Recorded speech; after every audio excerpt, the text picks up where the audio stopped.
advanced players? Listen to Fantasy Football Classroom every Tuesday and Thursday from 10 a.m. to 12 p.m. JD, Jeff Dominic. Just in case you have nobody else, if Jordan Matthews is your guy, use him as a flex, and that's about as far as you want to go with him, because other than that, the Vikings defense, I think, is just going to beat him up, especially coming off a bye week.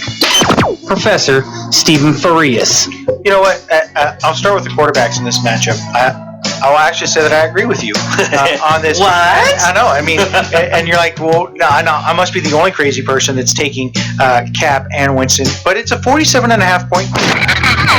Listen to Fantasy Football Classroom every Tuesday and Thursday from 10 a.m. to 12 p.m. on Pacific Tiger Radio 91.9 FM. Hey guys, which rookie quarterback would I start? Carson Wentz or Dak Prescott? Go Cowboys. Who will make the bigger impact? Big Ben or Tom Brady? It's time for Fantasy Football Classroom with JD, Jeff Dominic, with the Professor Stephen Farias on Pacific Tiger Radio 91.9 FM.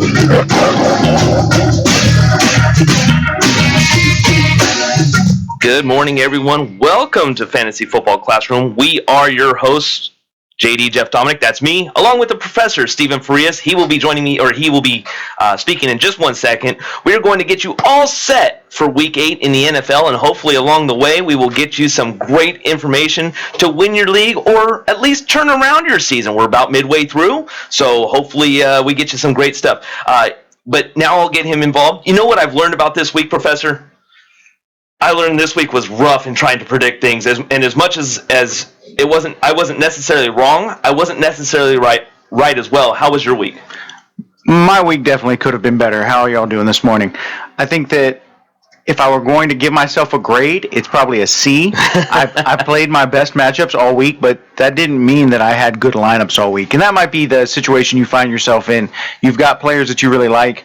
You're starting your best players every week, and that you're still losing. So hopefully, if you're like me, we're going to find a way to get back on track together and get our teams headed towards the playoffs, because you're right at that midway point. We might call it the midterm of the season, if you will. There you go. You've got to figure out if you're really going to be successful this year, or maybe you need to do a late withdrawal. So what we'll get started with is we're going to start with our A's and F segment. Basically what that means is our prediction from last week. We'll kind of go break them down, a few players that we really, really liked and a few players that we really, really hated. I'm going to start with my A of the week, because I know that we started with this one, and that was pretty much anybody from the Cleveland Browns. I said don't play them, maybe the defense, but that was as far as we go. Everyone was really happy about Brian Hoyer, and in fact, I was even kind of praising him a little bit, saying that he was not available, or he was available in a majority of the leagues, and he was somebody to pick up. I also said don't play him this week against Green Bay, because I was afraid that defense was going to play really solid. It was a division matchup. I wasn't a huge fan of it. And he actually suffered an injury, and he's now probably done for the season. Yeah, I mean, that was a good call on your part, and I think that I'm going to start with a similar A. I told you last week, don't start anybody that goes across the pond to London. That you might have to start Odell, you might have to start a couple players, but you didn't want to start Sterling Shepard, you didn't want to start anybody on that Rams offense, and lo and behold, if you started a defense in that matchup, congratulations. Aside from that, very low points, nothing more than a wide receiver 2 really out of that matchup. So if you didn't start anybody there, that was a good call on our part. The only person I could say was Gurley. I mean, he got you 80 yards, but that's as far as it went. I mean, but you had to at least, he's your running back one, you have to at least start him, at least try and ride him out. Yeah, you're going to have to start him. He was a first-round pick, and nobody's giving you equal value for him at this point. Similar to me, I have Odell Beckham across multiple leagues, and I cannot get equal value for him in a trade. Somebody's offering me Terrell Pryor for Odell Beckham Jr., and that's about what you're going to get for him, which is ridiculous, but at the same time, you're trying to find equal value, and when you can't get it, you got to put them in the lineup and just pray that one of them goes off, knowing even though that most of them wouldn't. With the Saints and Chiefs, I was kind of start Ingram, Breeze, and Cooks. Cooks had a good game, but Ingram didn't, and it was surprising because the Chiefs do give up some yards as a running for the running attack. Also, I said start Alex Smith. Alex Smith was a good play. So I'm going to say that with that matchup, I kind of gave myself a B because there were some that I kind of went, oh, maybe not, but ultimately, because also I said Jamal Charles. I thought he was going to have a bigger workload. He's just seeming like that it's time to move on from Jamal Charles and just really focus on Spencer Ware at this point. I think Spencer Ware is going to get the majority of touches in that offense, especially as we start getting into winter months and you start getting sloppier fields. Jamal Charles' ACL, not great. And we know, he's back from an ACL tear. Same with Jordy Nelson, and we're going to talk about him here, I'm sure, too. They're back from an ACL tear, but just because they're back doesn't mean that they're playing at full strength. And ACL tears, for most people, if you're not Adrian Peterson in your mid-20s, takes you about 18 months before you start running well, from what we can see in terms of fantasy. So what you're going to get from Jamal Charles is probably 12, maybe 15 touches in a game, and maybe he breaks one. But aside from that, it's going to be kind of hit or miss. And I think that calling Spencer Ware for the future, I think, is a good call. I also called Alex Smith last week. I thought anybody against that Saints offense is a great start. So as we start looking ahead towards this week, remember the Saints play the Seahawks this week, so think about your Seahawks players. But anybody starting against that Saints defense is a great call. And we also had the call of whether or not to start Alex Smith or Blake Bortles. And I don't know if it was here or in a conversation with someone else. I know that we talked about these matchups, but Blake Bortles, you knew he was going to have to throw a ton. And I thought he could be a good sleeper in DFS, and that's probably an F call for me, just given the way that he played. And you got to know he's going to throw interceptions. And even against my awful Raiders secondary, he threw 2 picks. He got a garbage time touchdown for you, and if you played him, I mean, you thought he was going to put up big numbers because that defense is really not that great.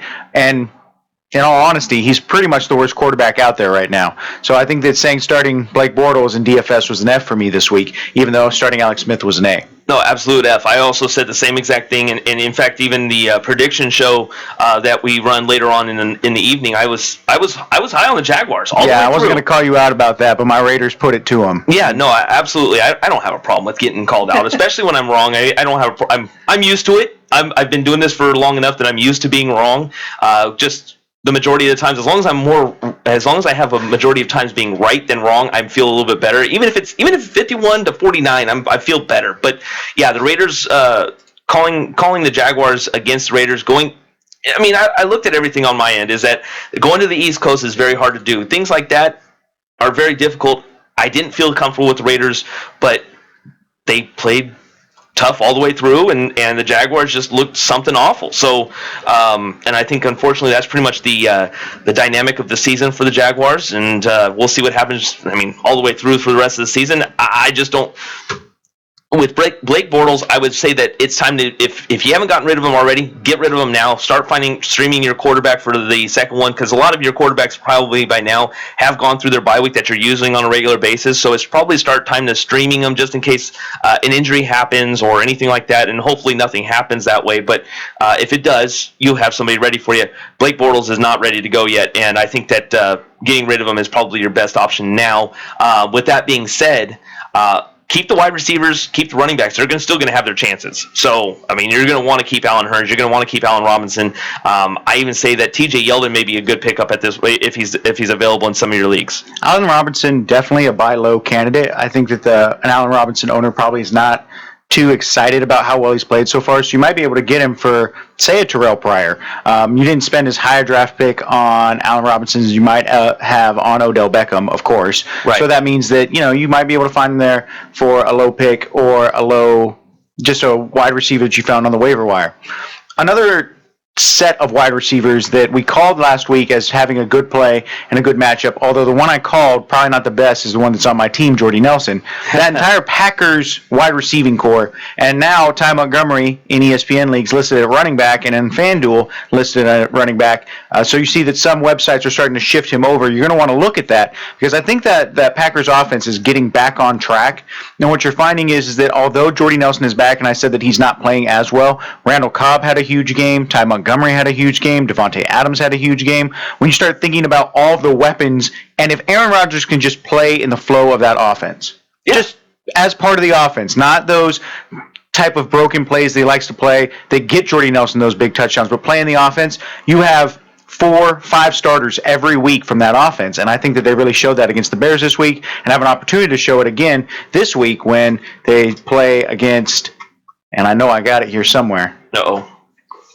Put him on the spot. I pulled up the wrong league. That's what it is, because I have Jordy Nelson in another league. When talking about the Packers? Yeah, when the Packers play, whoever they play, you play them this week. That's what you need to be doing. Yeah. Oh, crud. I had it right here, too. I'm all the way down. Where was it?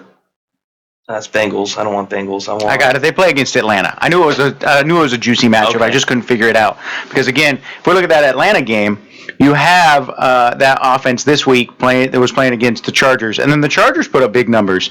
And so I think the Chargers are another team that, while we've kind of been slow playing a little bit, at the very least have been playing well, and you might start thinking about playing them. If we're just talking about A's and F's in terms of weekly play and not just our calls, the Falcons and the Chargers are two teams that really showed that their offense is has multiple dimensions. If we talk about the Chargers offense, you might want to start looking at Tyrell Williams. I know we talked about him a couple weeks ago.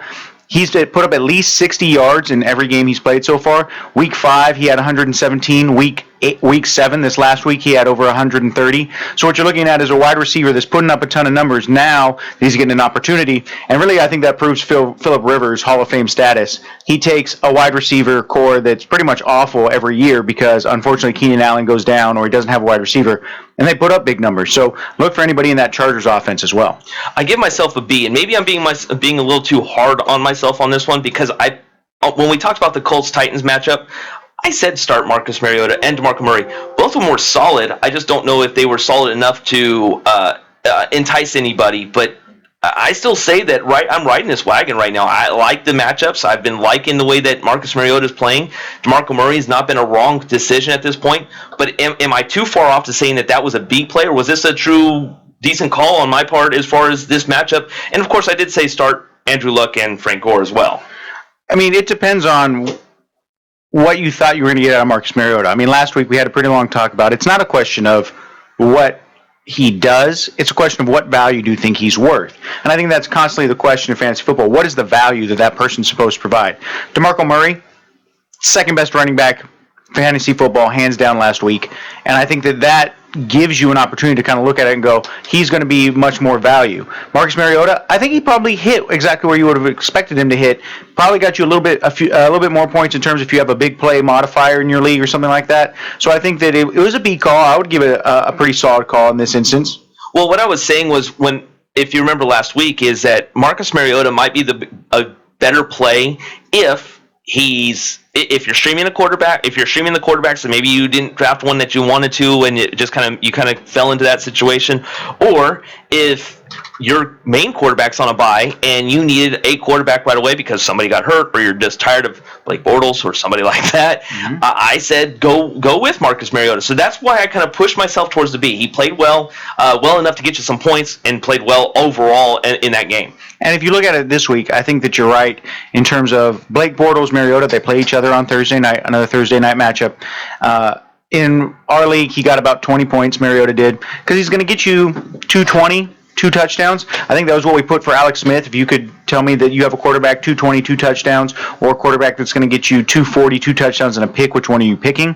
And I think that's kind of where you got to look at it. Mariota's not going to throw 300 yards. He's not going to throw the big play. They don't really have a big play receiver in that offense either. Even if you like Kendall Wright, even if you like Tajay Sharp, they're both possession receivers.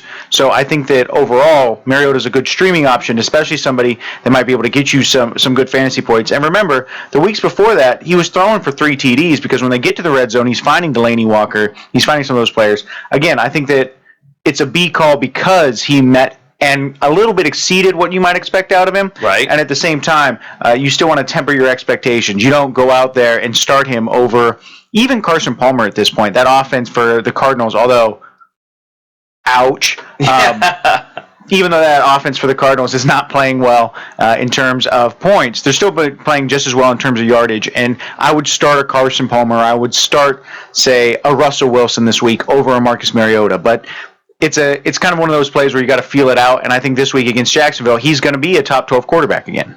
Well, and as you mentioned, that matchup between the Cardinals and Seahawks, well, Seahawks at Cardinals, excuse me.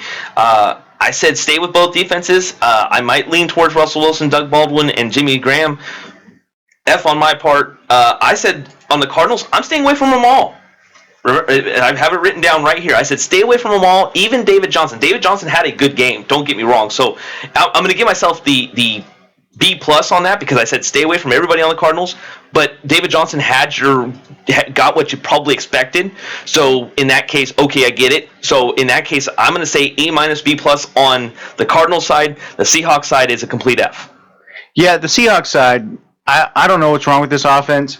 I think that a lot. There is a ton that's wrong with this offense. I'd still say this about the Seahawks offense. And then you're right. You wanted to sit all the Cardinals, although it's kind of hard. You can't sit David Johnson. I didn't sit David Johnson. I didn't win in the league. I had David Johnson, but it was much closer because I had him than not. And David Johnson, again, he's your number one running back every week. Even when he doesn't score a touchdown, he's catching you at least 5 passes. He's running for 80 to 100 yards guaranteed. Those are the kinds of things I think you got to be aware of. The reason I think this offense for the Cardinals is sputtering a little bit is some injuries and just being out of sync. And as somebody who watched Carson Palmer play for the Raiders, this will happen to a Carson Palmer offense. He'll go through a lull of 6 to 10 games where he's just not playing well. But on the flip side, so I think they're going to right the ship. I think that you're going to want to start the Cardinals this week, even though it's against Carolina. We know how vulnerable that Carolina defense is. When we get to our matchups, we'll talk more about people I really like in that matchup. But I think for the Seahawks, in the Seahawks part of it, Russell Wilson, he's not running. He's not taking off as much anymore. And that offensive line, Tom Cable does an excellent job getting the line to meld and work together over the season. But the problem is going to be is that right now, Russell Wilson's just being blitzed and pressured more than I think most quarterbacks are getting that type of pressure. And in the past, he used to be able to get out of the pocket.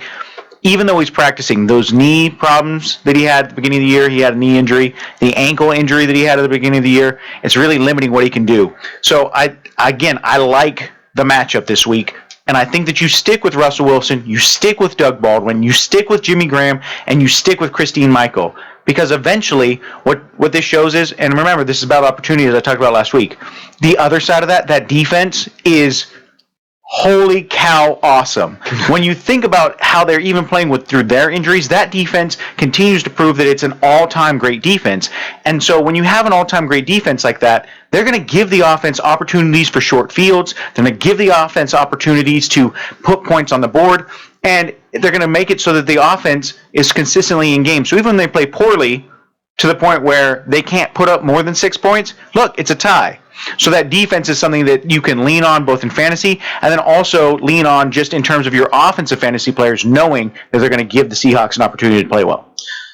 One team that I'm going to say that I got a C on, and but this was in the matchup. But I'm also had on the other team. I'm going to say I had an A plus on Patriots versus Steelers, and I said Le'Veon Bell is going to get you some yards. He got you roughly 8 points, depending on your PPR status, and he was anywhere from 8 to 11 points. And then also, I wasn't really sold on everybody as far as with Landry getting the start, Big Ben being out. You had Antonio Brown, but I was kind of like, oh, okay, maybe that's going to be okay. He only got you, I think he got you 100 yards, but that was about, and of course he got you 8 catches, but that was really the only thing that I could really say that was worth it. But I thought they were going to be a run-heavy team, and really they didn't. On the other side of it, the Patriots. I said start the Patriots defense. They played well. They only gave up 16 points to an offense that was dynamic when Big Ben was there. Tom Brady was easy. Gronkowski was easy. But I also said start LeGarrette Blount, and he played awesome. He had over 100 yards. He got you everything you needed. He was actually absolutely dynamic. Got you a couple touchdowns where I think he only got you 1 touchdown, but he was absolutely playing well. Yeah, I think that for that matchup specifically, I said that if I had to pick, and this comes back to the 3 that I've been picking, and this is kind of how I think about top wide receivers. If I had to pick between A.J. Green, Marvin Jones Jr., and Antonio Brown, I still would have picked Marvin Jones Jr. and A.J. Green. Now, Antonio Brown had a better week than Marvin Jones Jr., I'll grant that.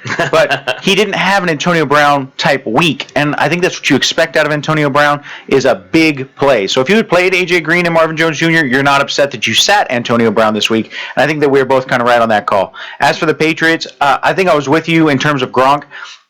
I didn't like Blount in this matchup just because I thought that they could get to the outside get to the perimeter on this defense with a linebacking core that was kind of injured. So I said play James White. James White was a good floor play. He did well. But I also said you might want to start Martellus Bennett and Rob Gronkowski every week, Bennett only got you 1 point. But again, this is what I was saying, is your floor will be low if you consider Martellus Bennett a tight end and you consider Gronkowski, say, a wide receiver or a running back flex player, because that's what Gronkowski is. He is as dynamic as any player in the league. He averages almost a touchdown every game he plays. That means that in some weeks he's going to get you 3. He may not get you 1 in another week, but he's still going to get you 60 yards. So you're not going to complain about Gronkowski. He had a huge week, and I think you continue to start Gronkowski and Bennett together if you have both of them, because they really can do that for you. Absolutely. We've got a few more that I wanted to kind of go over with the A's and F's of our segment. We do have to take a small break. When we come back, I've got a couple that I'm going to throw out at the professor, see if he feels the same way, because he did touch on them, and I want to throw out a few more. But as of right now, we'll go ahead and step aside. You're listening to Fantasy Football Classroom here on the Pacific Tiger Radio Network, 91.9 FM, and on the 209 Sports YouTube channel. I am JD Jeff Dominic, along with the Professor Stephen Farias. We'll be right back.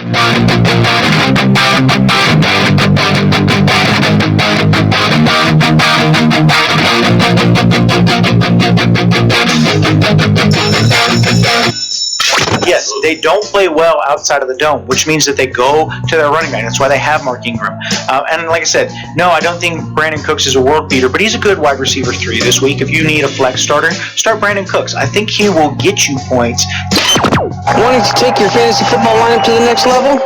For beginners and the advanced players, listen to Fantasy Football Classroom every Tuesday and Thursday from 10 a.m. to 12 p.m. JD, Jeff Dominic. Just in case you have nobody else, if Jordan Matthews is your guy, use him as a flex, and that's about as far as you want to go with it, because other than that, the Vikings defense, I think, is just going to beat him up, especially coming off a bye week. Professor Stephen Farias. You know what? I'll start with the quarterbacks in this matchup. I'll actually say that I agree with you on this. What? I know. I mean, and you're like, well, no, I must be the only crazy person that's taking Cap and Winston, but it's a 47.5 point. Listen to Fantasy Football Classroom every Tuesday and Thursday from 10 a.m. to 12 p.m. on Pacific Tiger Radio, 91.9 FM. It's Thursday night, and you're grabbing drinks with some friends. Started off with a pitcher for the table, which quickly becomes 2. There's pool. And there's the photo booth. All right, everybody squeeze in. Say cheese. Followed naturally by an order of wings. And another. Can we get some extra ranch sauce? Then there's the ceremonial nightcap. So what are we doing this weekend? And lastly, it's back to the car, which, if you're buzzed,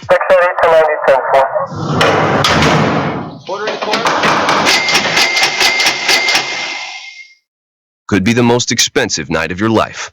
Getting pulled over for buzz driving could cost you around $10,000 in fines, legal fees, and increased insurance rates. Nothing kills a buzz like getting pulled over for buzz driving, because buzz driving is drunk driving. Brought to you by the National Highway Traffic Safety Administration and the Ad Council.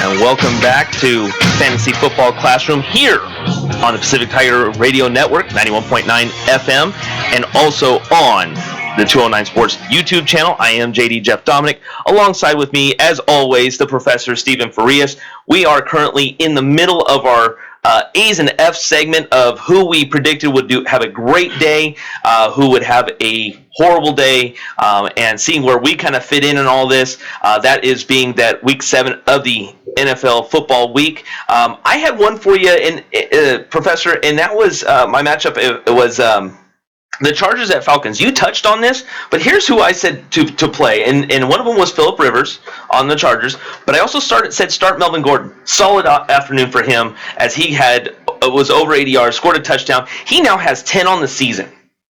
So he's doing absolutely well fantasy-wise, regardless if he has 60 yards, but he's doing absolutely well, much better than he did last year. Also for the Falcons, I said start Matt Ryan, of course, Julio Jones, of course, but I also said start the tandem of Tevin Coleman and Devontae Freeman. So I give myself an A on this. I mean, I think I was pretty much spot on all of these guys. Yeah, I think you were, and especially given the way that Melvin Gordon has been scoring touchdowns for you.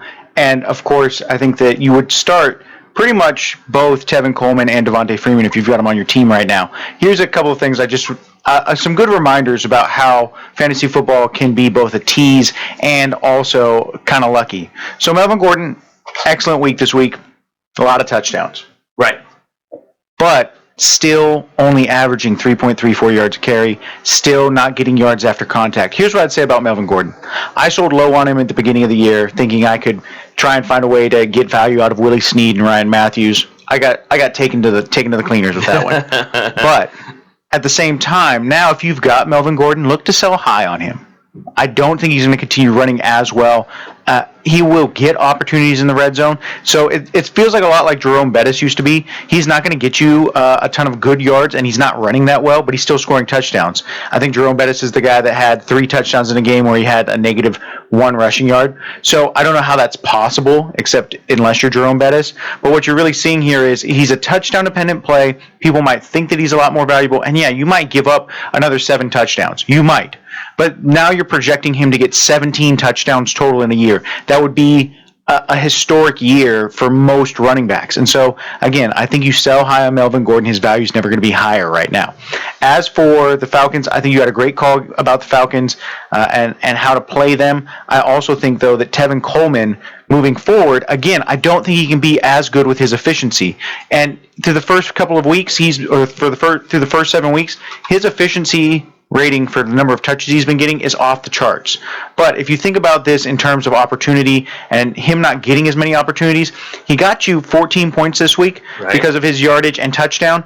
But he also has, he came away with an injury, a hamstring injury. That can be a real bug for players like Tevin Coleman. So if I'm you and you have Tevin Coleman, I'm either looking to sell high on Tevin Coleman or looking to trade him to the Devontae Freeman owner if you don't have both of them, so that they have a backup and they have both of them at the same time. Well, he's rumored to not play this week, which is if anybody's still paying attention to their league, obviously they're not going to sell to you. So they're not going to want to buy a Tevin Coleman that's definitely going to be out this week, especially if it's going to hurt them, especially if they're in a playoff run right now, which if they're in the top 4, they're not going to do it if they're paying attention. If they're not paying attention, or they're thinking, hey, you know what, I have a couple other running backs, I can put him into a sleeper area just in case I need him, great favorable matchup or whatever the case may be. But as of right now, if you were to trade him to me, looking at some of my leagues, I probably wouldn't take him, just because I have a few other running backs I want to get used to. Well, and again, this isn't so I'm not saying like you go out and trade him for a Christine Michael. I don't think you can get a top-flight running back that starts in an offense that runs the ball well. I think, though, that you could go out and trade him for, say, a Terrence West. You could go out and trade him for, say, a Duke Johnson or an Isaiah Crowell. And I know that you're like, what? Really? Those offenses? But what I'm saying is, don't be afraid to make a move with a player that you know is playing above their head and also is injury prone. Don't be afraid. And I'm telling you, an owner that has those running backs, they might not be doing as well. And so they're looking at it going, maybe I don't start him this week, but in the future, of course I'm going to start him. Okay, go capitalize on that and capitalize on that owner's neediness at the running back position for a running back that they think that they can count on a little bit more in a high-flying offense. I think similarly, you could kind of look at it and say, go to somebody who has Carlos Hyde and start thinking about the way that Carlos Hyde has been injured, and maybe they want Tevin Coleman and Carlos Hyde down the stretch. Right. And now you've got an opportunity to kind of capitalize if you need a wide receiver 2 or a wide receiver 3. No, and you're absolutely right. I mean, at this point, Tevin Coleman is somebody, if you have enough depth to get rid of somebody that you're not going to use, or whether it be, like I said, is that if you have it, your main quarterback is currently playing now, he came off of the bye week, and now you're ready to just use him primarily, you may be able to get some good value out of this. And Tevin Coleman would probably be one of those guys where you can go, hey, you know what, if I trade quarterback 2, whoever that may be, for a Tevin Coleman, or maybe because maybe that other person needs a quarterback, you might be able to get somebody that you can put another added weapon to your bench. Maybe you don't use him this week, obviously, because of his injury. But as we were talking about, I am definitely concerned. Why do you think Devontae Freeman got his start? Tevin Coleman may be seriously injury prone. And he's showing it now. He's not even the main back right now, and he still got injured. Mm-hmm. So this could be a certain situation where you're like, okay, well, I may need him in week 15, 16, 17 as I'm getting close to the end of my playoff run. So currently, right now, maybe a good time to trade one of your quarterback 2, maybe a wide receiver 3 that you can okay to part with and add depth to your running back situation. Or I think you can also do it in this kind of situation as well. Let's say that somebody has Mike Gillis-Lee out there. Oh, yeah. And they know that Gillis-Lee is a running back too when LeSean McCoy is healthy. And you know that Tevin Coleman's put up some big numbers. Go and see if you can get Gillis-Lee. You know he's not going to start all season. They know he's not going to start all season. And they've probably got another running back. So they're like, I'll get Tevin Coleman. Look, Gillis-Lee will probably, in my estimation, be as good a play down the stretch as Tevin Coleman, because the way that Shady McCoy gets injured, the amount of times they run the ball, yes, he had a bad week this week. Not saying Gillis-Lee was an excellent play. I did call him as somebody you might want to look to if Shady McCoy was injured. Neither of them played well this week. But that doesn't mean you get rid of him. Hold on to Gillis-Lee or go and trade for Gillis-Lee with a running back like Tevin Coleman. I think you'll be feeling pretty good about that. So obviously what we're getting into is we're starting to get into our waiver wire, and we're going to throw out some possible trade predictions and things like that as well. So if you have any questions, send us a message on our 209 Sports Facebook page, or you can hit us up on the 209 Sports YouTube channel.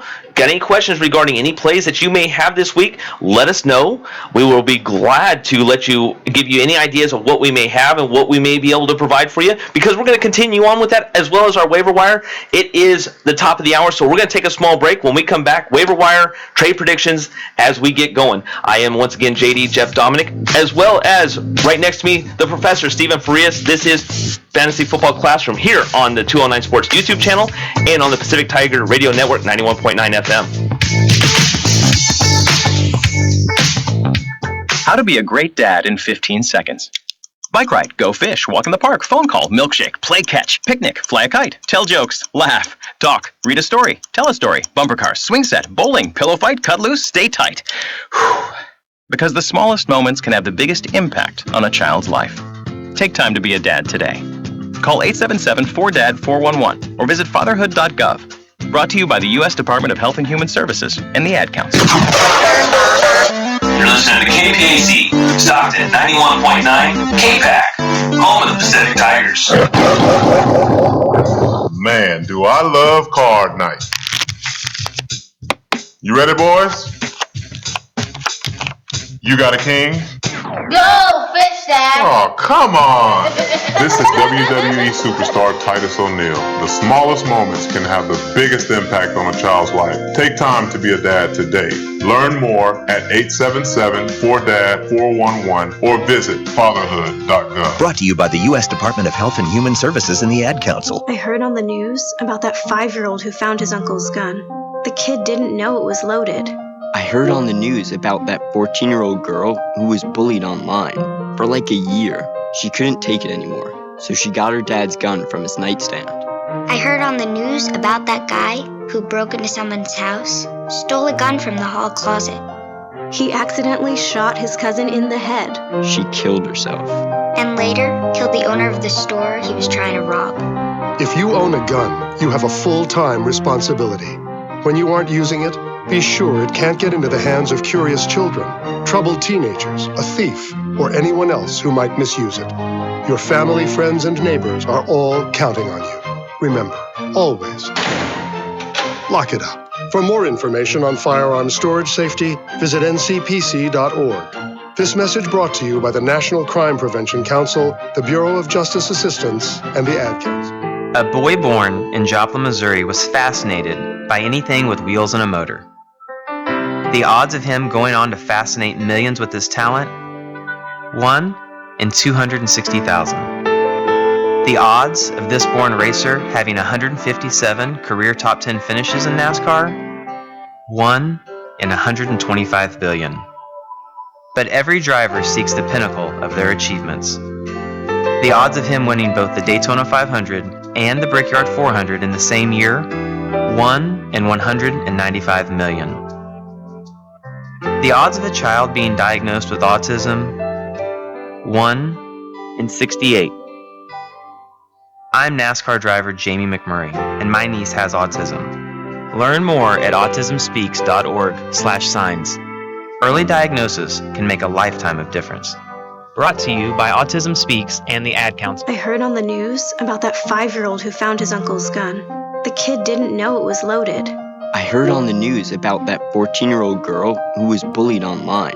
For like a year, she couldn't take it anymore, so she got her dad's gun from his nightstand. I heard on the news about that guy who broke into someone's house, stole a gun from the hall closet.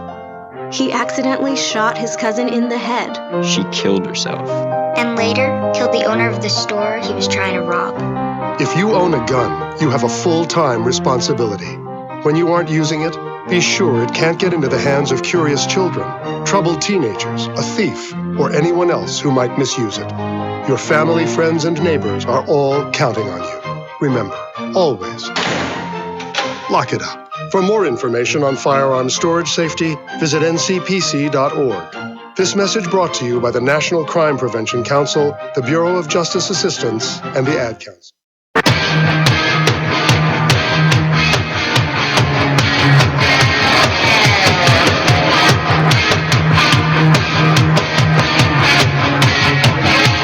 And welcome back to Fantasy Football Classroom here on the Pacific Tiger Radio Network, 91.9 FM, and on the 209 Sports YouTube channel. I am JD Jeff Dominic. That is the Professor Stephen Farias, and we are live in the Pacific Tiger Studios. I'm just trying to think of the right terminology before I lose my absolute mind here. We are Fantasy Football Classroom.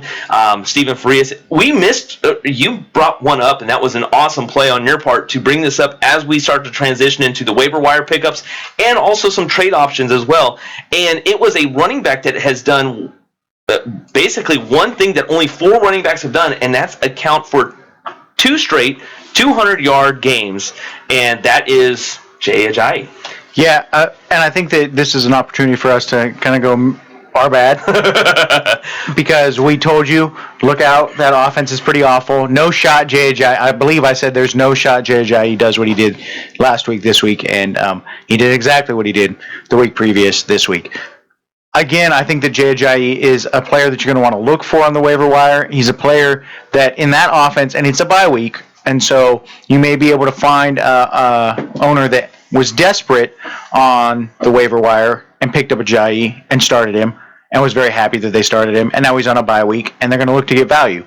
Don't be afraid to go out and trade for Jay Ajayi. Kind of similar value you might think about Frank Gore, LeGarrette Blount, Spencer Ware. Those are similar values, I would argue, for Jay Ajayi. And if you want to try and go and trade somebody that might not be in that class but might be a little bit lower, the person may be willing to take that. I wouldn't trade beyond a Spencer Ware. I wouldn't trade your top running back. I wouldn't even trade necessarily a C.J. Anderson for Jay Ajayi just because of the opportunities in that offense. But, yeah, big winner this week. Big losers us by telling you not to start Jay Ajayi. Here's the thing about Jay Ajayi is that offensive line is looking a lot better over the last couple of weeks, and regardless of, okay, we want to say that it's just been a 2-week thing, you know what, though? I kind of think that these 2 weeks have actually been a great stepping stone for that offense. And I'm going to say that the Jay Ajayi, if you picked him up, hang on to him. Unless you absolutely need a trade, hang on to him. Let's see what he does in week 9 when he comes back off of a full practice and a full week of health to recover after the 200 yards and relying on him a lot. Now, is he going to get another 200-yard game? Obviously not this week, but next week? No, I don't think so. But at the same time, he may get you 80, 90, 100 yards. He's going to be a focal point, I think, from here on out, especially if they keep running the ball like they have been. I guess you're right about that, and they're playing well at home, but it's hard for me to go hard on a guy that doesn't have any cartilage in his knees. And I think that, that for me really gives me pause. Now, you're talking to a person who's had pause about Frank Gore's entire career just because he's had 3 knee surgeries. I think that injury history is a key part in that factor. So I'm not saying that Jay Ajayi is not somebody that you want to hold on to. I'm just noting, if you're the kind of person like I am where you picked him up on the waiver wire and now you're like, I have tons of value, what can I get for him? Don't hesitate to explore those options. Some leagues have a trade deadline. So if your league has a trade deadline, remember that. Figure out what time that deadline is and go, okay, I've got value. What can I do now to get rid of that value and pick up more value? And those are the things I'm saying, is always think about what can you get for the person you have. Yeah, and speaking of Jay Ajayi, I mean, I'm very susceptible to, I'm actually a person that's not susceptible of doing trades just because I usually like my team the way that it is, and I rely heavily on the waiver wire. unless I get a trade that absolutely knocks my socks off, i.e., someone wants to trade me for, let's just throw out an example, like if someone wants to trade me Odell Beckham Jr. and wants Todd Gurley and, let's say, a wide receiver like an Inman or even a Julian Edelman, I may actually do that just because it depends also if it's a PPR league or whatnot. But the reason why is I can get a lot more options with a wide receiver, with wide receiver options now, the way that they're all played. But the running back right now, Todd Gurley is not huge for me right now, and I'm really ready to get rid of him at this point. So if someone's on my league and happens to be listening to me right now, and I have Todd Gurley, offer me a trade, maybe see if something works out. But ultimately, I'm not huge on Todd Gurley anymore. I was, but I just think that this offense has really changed, and I'm not a huge fan of it anymore. I guess I got a question. Would you trade Todd Gurley for Jay Ajayi? No, absolutely not. And that's what it is because of the way that the running back situation is set up. At least I know what I'm getting with Todd Gurley. I mean, Jay Ajayi, I don't know what I'm getting. In 2 weeks, Ajayi's played as well, if not better, than Todd Gurley has for 7. So no, absolutely. Yeah, I mean, you're absolutely right. But at this point, what I'm looking at is consistency. I understand that Todd Gurley may not be consistent right now, but I know what he's capable of. And with Jay Ajayi, I more or less monitor him versus, okay, he's my starter every week. Fair enough. And I think that kind of moves us into our waiver wire section, because what we're going to be talking about in terms of waiver wire is not the top of the barrel, right? Those players aren't out there at this point in the season. The players that are out there, though, that might be your flex players. They might be running back 2s in terms of the depth chart they're on, and you're adding them because speculatively you might want to play them, or they could be providing you great value. So I want to start at the quarterback position. And I got a couple of people that you may consider starting this week. I know it's going to sound a little bit ludicrous, a couple of these.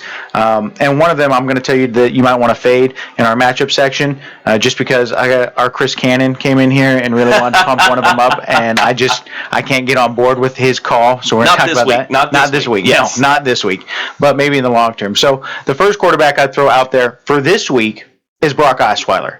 I know. You just watched him play on Monday night. And yes, he is atrocious.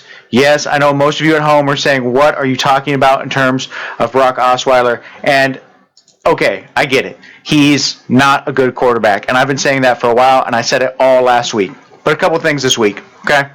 He's playing a Detroit defense, gives up a ton of pass yards. He's playing a defense that he can take advantage of in a dome, at home, right? Because they have that ability to close it. At home, he'll play well. And look, there's not like there's a ton of people that you can play out there on the waiver wire at the quarterback position. If you're looking at your quarterbacks, it's not like there's still potentially a Derek Carr or a Phillip Rivers or a Russell Wilson out there. So Brock Osweiler this week, one person I'm looking at. Marcus Mariota, another player I think that you could stream this week. And the final one I'll throw out there, and look, I hate it as much as anyone else to say this because I don't like Kirk Cousins, but you like that. That's correct. You like that. If you're going to start Kirk Cousins, he's a good quarterback to go out there and start finding on the waiver wire for somebody that you can have. They're playing in an offense where he's going to throw a lot of check down passes, and even though he's not going to be a sexy pick, he's throwing to Jamison Crowder. He's finding some open receivers. 240 and 2 touchdowns every week is what I'd expect out of Kirk Cousins. Okay, well, I like those options. How about we throw one more if we're talking about streaming? Alex Smith. He's only owned in 38% of the leagues, and if he faced a bad New Orleans Saints defense, guess who he's playing next week? Or this week? He's playing the Colts defense. Another one of the worst defenses out there. So hey, you know what? If I have the option to pick up an Alex Smith, I think he's going to be a great play this week, and possibly if your quarterback went down, hey, maybe you started maybe you have Geno Smith, somebody like that. He might not be. I think Alex Smith is if you pick Geno Smith over Alex Smith, okay, I would expect you to be kind of in the cellar in that area, but at the same time, Alex Smith is a great play. I think he's going to be a good play for at least consistency wise. He's going to be that good play. Speaking of the Jets, I'm going to say Ryan Fitzpatrick. They're playing the Browns. Did you mean Fitzmagic? Fitzmagic is coming back, and Geno Smith is done for the season. So I'm going to say that he will probably be a good option as well,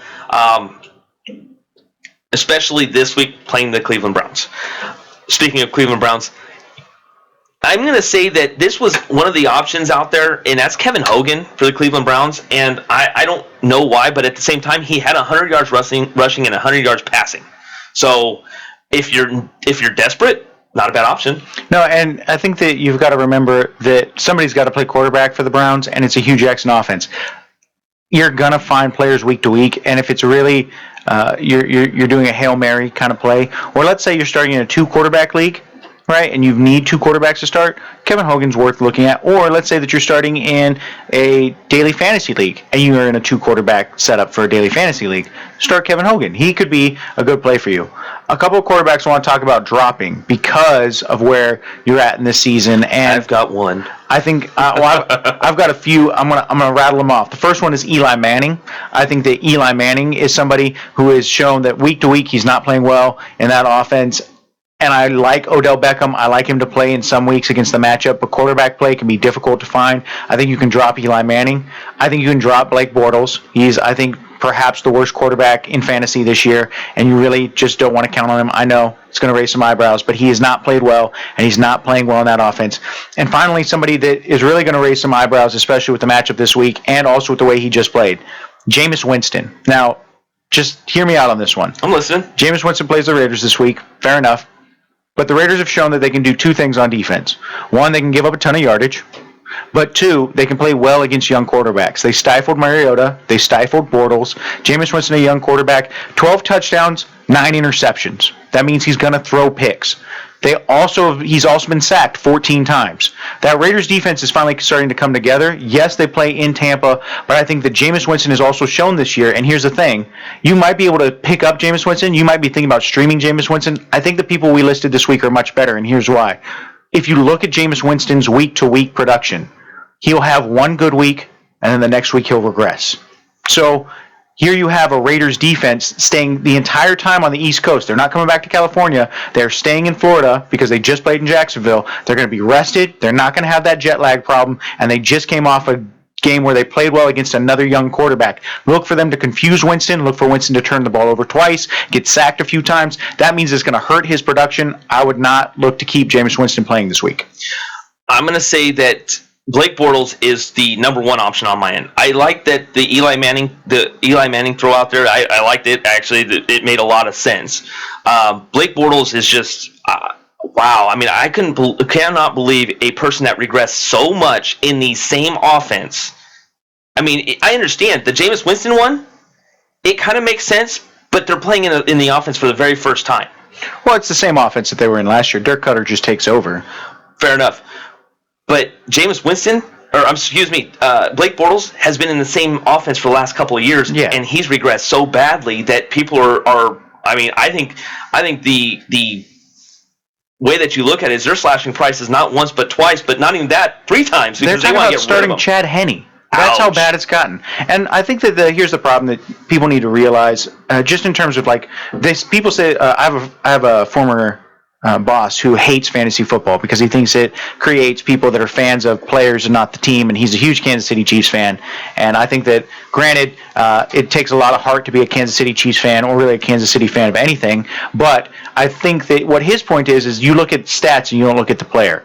That's true, and last year Blake Bortles did have 35 touchdowns. He also threw a historic, and I mean historic because he's the number 1 player in this, player to throw for touchdowns, passing yardage, and completion percentage when his team was down by 14 points or more. That means that Blake Bortles is the ultimate garbage time QB.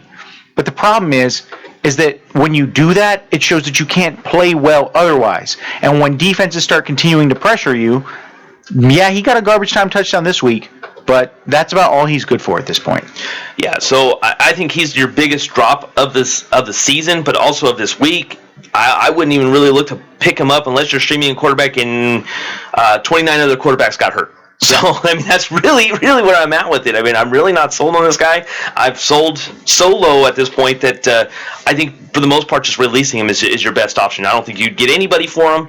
So that's where I'm kind of out with it. I could not believe a person that's regressed so badly. Like, Jameis Winston, I understand. I actually have him as a quarterback, too. I understand that I'm more or less a week-to-week with him. Like, of course, against the San Francisco 49ers. It was not a bad choice on my part to start him. But if he's to go against, i.e., like the Oakland Raiders this week, knowing what the Oakland Raiders were able to do the last couple of weeks, and actually looked really, if you actually think about it, they actually were not horrible against the Kansas City Chiefs. The Kansas City Chiefs just outplayed them. Defensively, they're actually looking a lot better than what they did, let's say, week 1. Oakland Raiders are not a bad team defensively. They're going to, as the professor just said, they're going to play pretty hard on that defense, and I think that they're going to really screw up Jameis Winston. So he's probably at least somebody that you're going to want to bench. As we get to the matchups, we'll kind of explain more about what we like versus what we don't like. But those are definitely my two that my big one is like I said, is Blake Bortles. Get rid of him. Don't need him. Don't want him. So that's pretty much it on my waiver wire. Do you have anybody else quarterback wise, or are we ready to move on to running backs? I think we can move on to running backs because in terms of quarterback play, it really is a week-to-week thing. If you don't have, say, a Drew Brees or Phillip Rivers, you already kind of know the waiver wire. But this week for running backs is going to be a difficult one because here's who we got on the bye. You've got Terrence West on the bye. Right. You've got Jay Ajayi on the bye. You've got Le'Veon Bell on the bye. You've got Todd Gurley on the bye. You've got Carlos Hyde on the bye. Oh, by the way, you also have Tevin Coleman with a hamstring injury, LaShawn McCoy with a hamstring injury, Doug Martin with a hamstring injury, Jerick McKinnon with an ankle injury.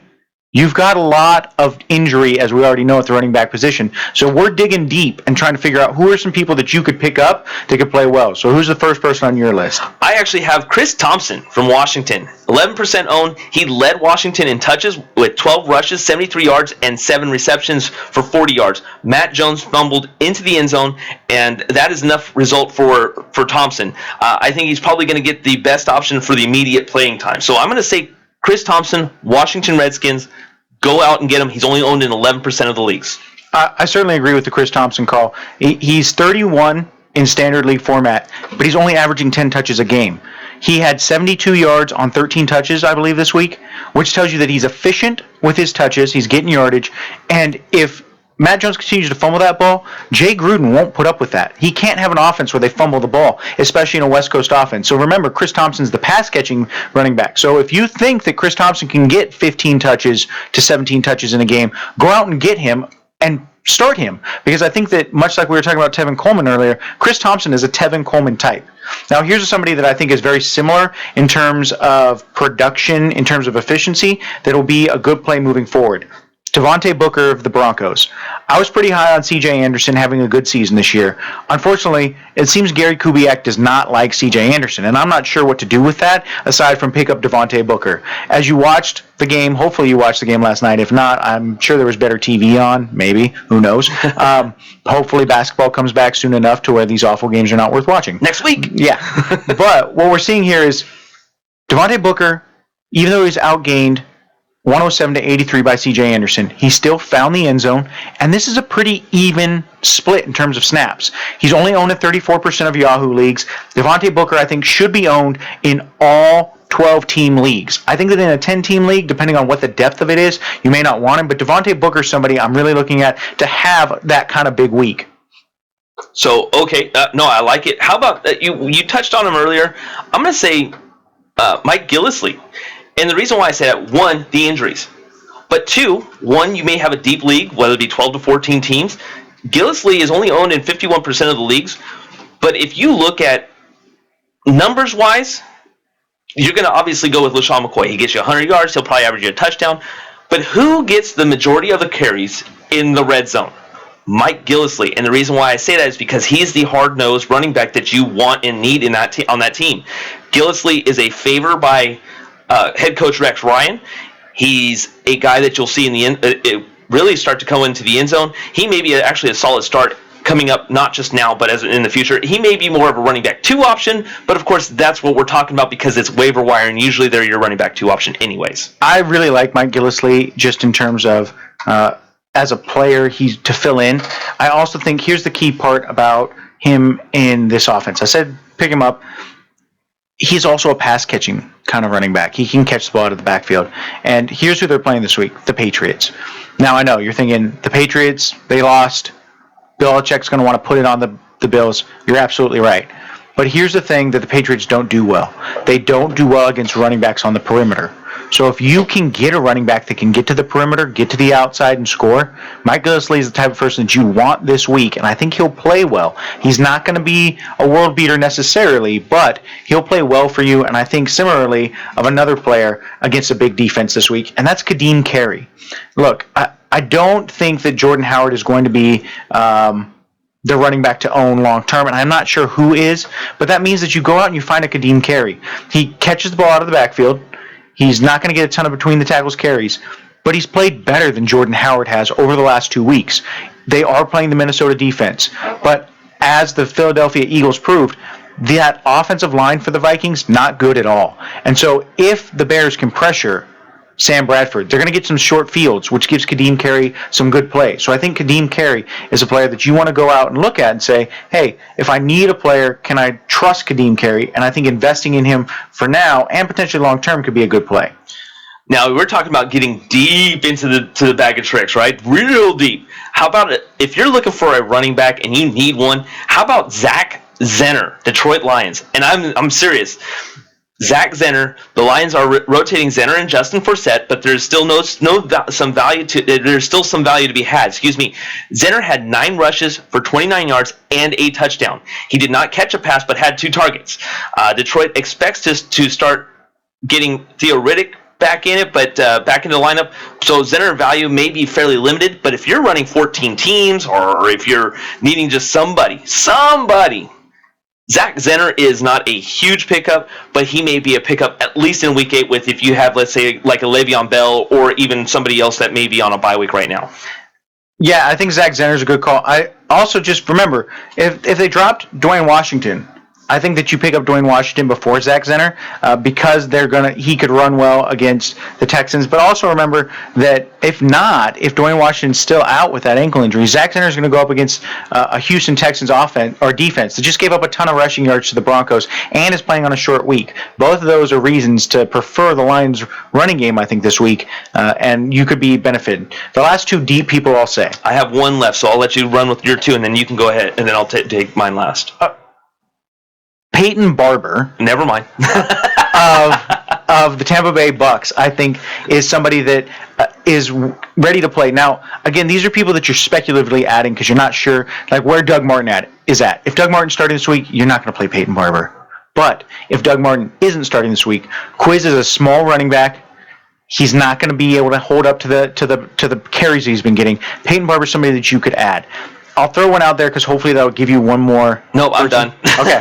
But I want to add to this one. Okay. If I can. Okay, go ahead.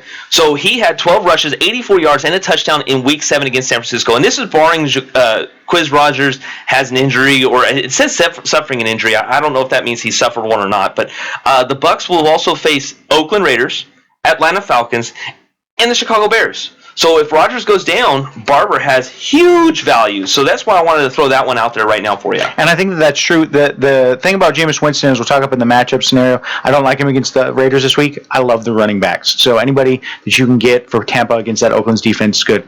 I'll throw 2 more out there. They're on the bye this week, so they may still be out there, but I think you might want to add them. Kenneth Dixon is reported to get more involved this week in practice, which means he could basically coming off an injury be a player that they want to start looking to. It's not like Terrence West has been the all-world running back that you might want as a running back in that offense, and Joe Flacco's been awful, so even if Terrence West is a good running back to have, you might want to stash Kenneth Dixon. The other one is Paul Perkins for the New York Giants. I hesitate on any Giants running back in that offense, but if Rashad Jennings gets injured, Paul Perkins, if McAdoo would just give the ball to one running back, they'd have a good running game. Let me just put it that way. So hopefully if Paul Perkins starts, he'll be a good player to have long term because Jennings is going to get injured. He's always been injury prone, whether it's concussion, ankle, foot, whatever it is. So look for Paul Perkins as somebody that you could stash and hopefully have starting this time next week.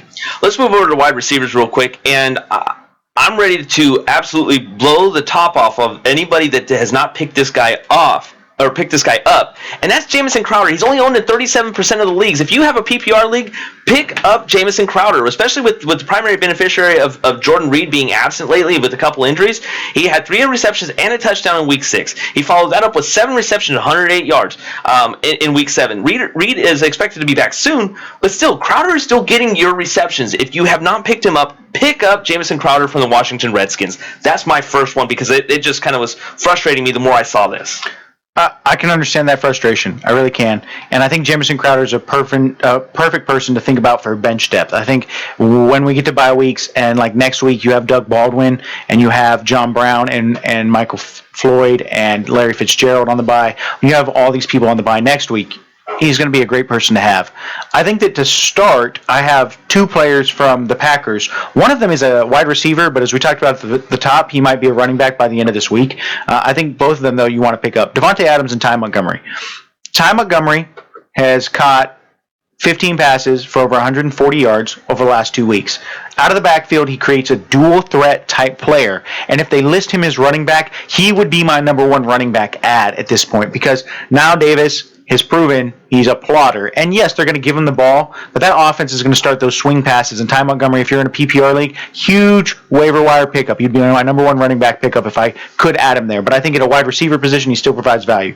The other one is Devontae Adams. Devontae Adams proved this week the type of opportunity, if he were to continue to get it, he could show. 13 catches, 132 yards, 2 touchdowns. The dude is huge. And I think in 4 of the last 6 games, he's scored a touchdown. So what you're really looking at is somebody in that offense that when they cover Jordy Nelson and they cover the slot in Randall Cobb, they need that third wide receiver. It used to be James Jones. Last year was James Jones. Remember, he got released by the Raiders and then all of a sudden was a wide receiver 1 for the first 5 weeks.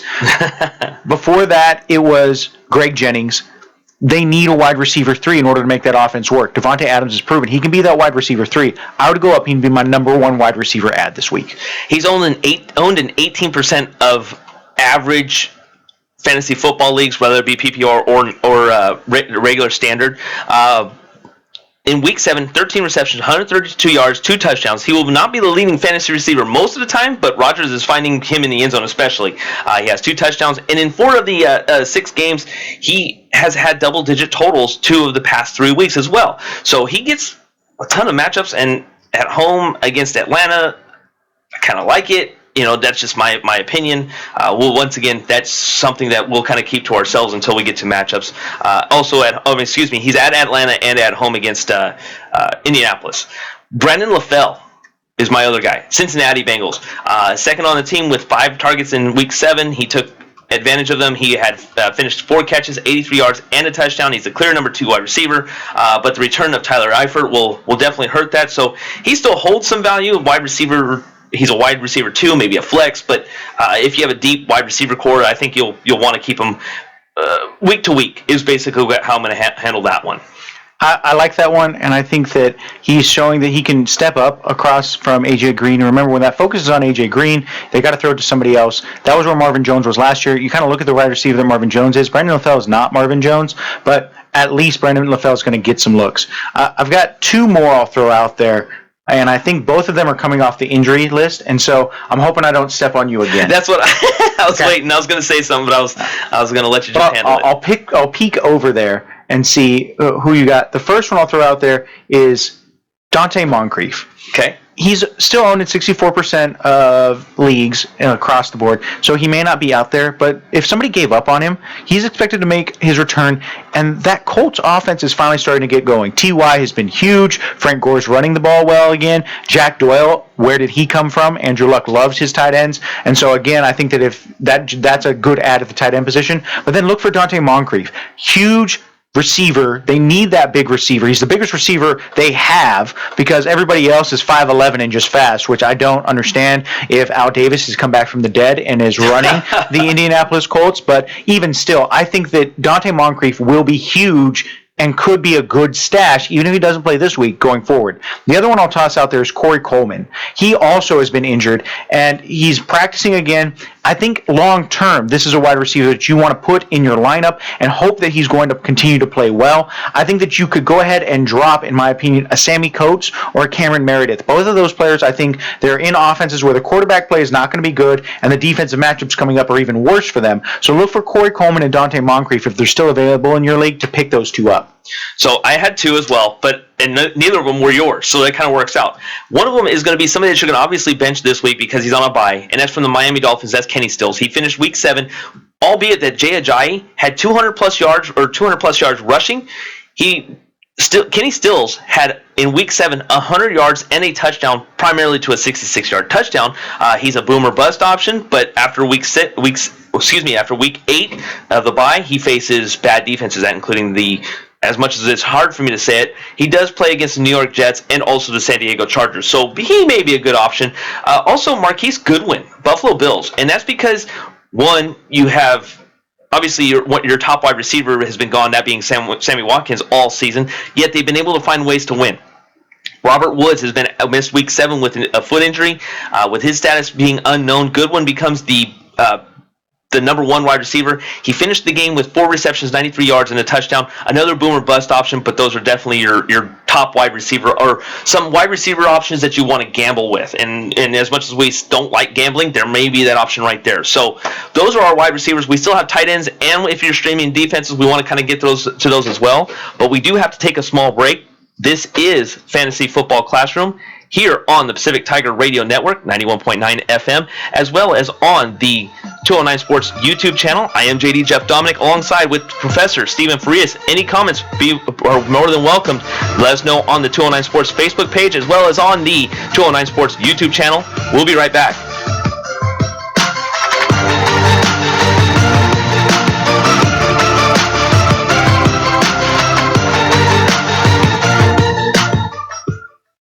In the small town of Elmira, New York, a boy was born into an all-American family. The odds of him achieving his dream in the fashion industry? 1 in 23 million. The odds of having a child diagnosed with autism? 1 in 68. I am Tommy Hilfiger, and my family is affected by autism. Learn more at autismspeaks.org/signs. Brought to you by Autism Speaks and the Ad Council. Interested on the upcoming events on the University of Pacific campus? Join Tuesdays with Mari. On Tuesday from 5 to 6 p.m., she will recap on everything that went on around the campus, also news around the world. Mari, the 6'2 senior from our women's basketball team, will break it down for you. Tuesdays with Mari, from 5 to 6 p.m. only on the Pacific Tigers Radio Network. How to be a great dad in 15 seconds. Bike ride, go fish, walk in the park, phone call, milkshake, play catch, picnic, fly a kite, tell jokes, laugh, talk, read a story, tell a story, bumper cars, swing set, bowling, pillow fight, cut loose, stay tight. Whew. Because the smallest moments can have the biggest impact on a child's life. Take time to be a dad today. Call 877-4DAD-411 or visit fatherhood.gov. Brought to you by the U.S. Department of Health and Human Services and the Ad Council. Interested on the upcoming events on the University of Pacific campus? Join Tuesdays with Mari. On Tuesday from 5 to 6 p.m., she will recap on everything that went on around the campus, also news around the world. Mari, the 6'2 senior from our women's basketball team, will break it down for you. Tuesdays with Mari, from 5 to 6 p.m. only on the Pacific Tigers Radio Network. Did you know that birthday parties help build confidence in kids? Yeah. Did you know that giving kids less sugar before bedtime helps them sleep better? Oh, totally. Did you know that friendly kids have more friends? Everybody knows that. Hey, guys, did you know that most people think they're using the right car seat for their kid, but they're not? I didn't know that. Parents who really know it all know for sure that their child is in the right car seat at the right age and size. Visit safercar.gov/the-right-seat to make sure your child is protected. Brought to you by the National Highway Traffic Safety Administration and the Ad Council. So when you get to the corner of Smith and Orchard, you're going to want to take a left. You're not going to. Then what you're going to do is turn onto Marcy Avenue and go past the first 3 lights and then take the next left. I don't really Then drive 5 more blocks and you should be there. Right to judge, right? Park on the right. I'll see you later tonight. It's hard to concentrate on 2 things at once, like texting and driving. Stop the text, stop the wrecks. How will you stop texting and driving? Tell us at stoptextstopwrecks.org. Brought to you by the National Highway Traffic Safety Administration and the Ad Council. In the small town of Elmira, New York, a boy was born into an all-American family. The odds of him opening his own clothing store at the age of 18? 1 in 138,000. Excited to be a part of pop culture, he packed for the big city. The odds of finding someone to invest in his vision? 1 in 4.5 million. The odds of him achieving his dream in the fashion industry? 1 in 23 million. The odds of having a child diagnosed with autism? 1 in 68. I am Tommy Hilfiger, and my family is affected by autism. I encourage you to learn more at autismspeaks.org/signs. Early diagnosis can make a lifetime of difference. Brought to you by Autism Speaks and the Ad Council.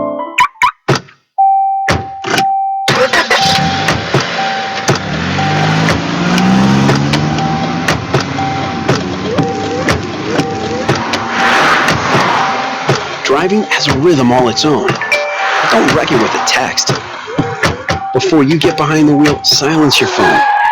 Or better yet, designate a texter.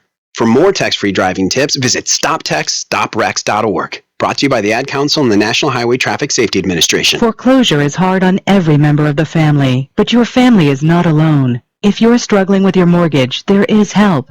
To learn about the government's Making Home Affordable program, visit makinghomeaffordable.gov or call 1-888-995-HOPE to speak to a HUD-approved housing counselor. It's free of charge. Visit makinghomeaffordable.gov or call 1-888-995-HOPE today. Brought to you by the U.S. Treasury, HUD, NeighborWorks America, and the Ad Council. Yes, they don't play well outside of the dome, which means that they go to their running back. That's why they have Mark Ingram. And like I said, no, I don't think Brandon Cooks is a world beater, but he's a good wide receiver 3 this week. If you need a flex starter, start Brandon Cooks. I think he will get you points. Wanting to take your fantasy football lineup to the next level? For beginners and the advanced players, listen to Fantasy Football Classroom every Tuesday and Thursday from 10 a.m. to 12 p.m. JD, Jeff, Dominic. Just in case you have nobody else, if Jordan Matthews is your guy, use him as a flex, and that's about as far as you want to go with him. Because other than that, the Vikings defense, I think, is just going to beat him up, especially coming off a bye week. Professor Stephen Farias. You know what? I'll start with the quarterbacks in this matchup. I'll actually say that I agree with you on this. What? I know. I mean, and you're like, well, no, I know. I must be the only crazy person that's taking Cap and Winston, but it's a 47.5 point. Listen to Fantasy Football Classroom every Tuesday and Thursday from 10 a.m. to 12 p.m. on Pacific Tiger Radio 91.9 FM. Kane is in the building.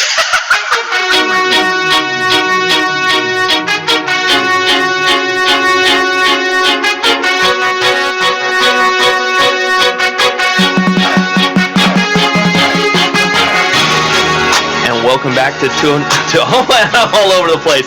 Welcome back to Fantasy Football Classroom here on the 209 Sports YouTube channel, as well as on the Pacific Tiger Radio Network. I am JD Jeff Dominic. I should have used a different. You know what? I'm Professor Stephen Farias. The way that thing's kind of played out just now. But thank you all for joining us all today. I am JD Jeff Dominic, along with the Professor Stephen Farias. But at least you're getting it the right time of day, right? Like. The first few weeks it was good evening, so at least we're in the morning. We're in the morning, at least we're there. But thank you all for joining us today. We're getting all loosened up here now. So thank you all for joining us today. Hopefully we're helping you out as far as the waiver wire is concerned, and hopefully we're helping you out with any trades that are kind of been playing on your minds over the last week or so, especially after this week if you had a tough week.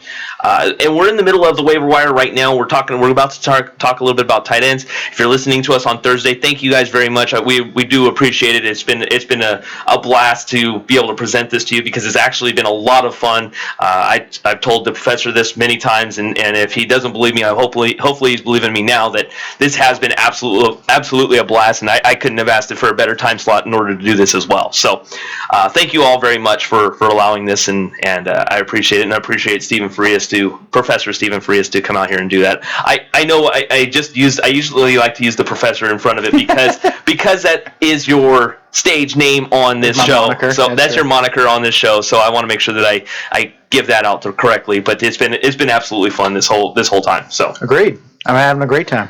Let's move over to tight ends as we keep on going here. Tight ends are. I actually think that there's a lot of good plays right now that could be out there that I don't think a lot of people are really paying attention to because they're so caught up with, oh, I don't have Gronk, oh, I don't have Martellus Bennett, oh, I don't have Jordan Reed's hurt right now, or guys like that. There's a lot of actually really good plays right now that I think people might be missing out on. One of those I'm going to start with is Jack Doyle. Indianapolis Colts, Doyle has 2 straight double-digit performances. Injuries to Dante Moncrief and Dwayne Allen. He faces a tough week in against the Kansas City Chiefs, but he still has the option, the ability to get you your 7-8 points from a tight end that you would hope to have. We talked about it last week, and Andrew Luck said Jack Doyle is one of his best friends on the team, and for that big, toothy, goofy grin that he has, when he tells you something like that, you kind of take him at his word, and that's kind of the nice part about Andrew Luck, is that he's pretty honest, except when he's talking about his offensive line. So I think that overall, yeah, sure, you're looking at Jack Doyle is somebody that you want to pick up because he's going to continue to get options.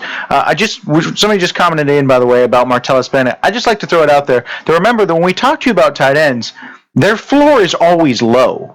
Their floors always could be 1 point, 2 points. Even Jimmy Graham has a bad week here and there. But I think that you've got to remember, if somebody like Bennett, if you have him, you're starting him most weeks because if you also have Gronk, then Gronk is your flex play. So Gronk's like a wide receiver, Bennett's like a tight end. And if you get 1 point from your tight end, yeah, that's disappointing, but there's not a tight end out there besides Gronk that's going to do well for you. So I think that you always want to think about it in those terms.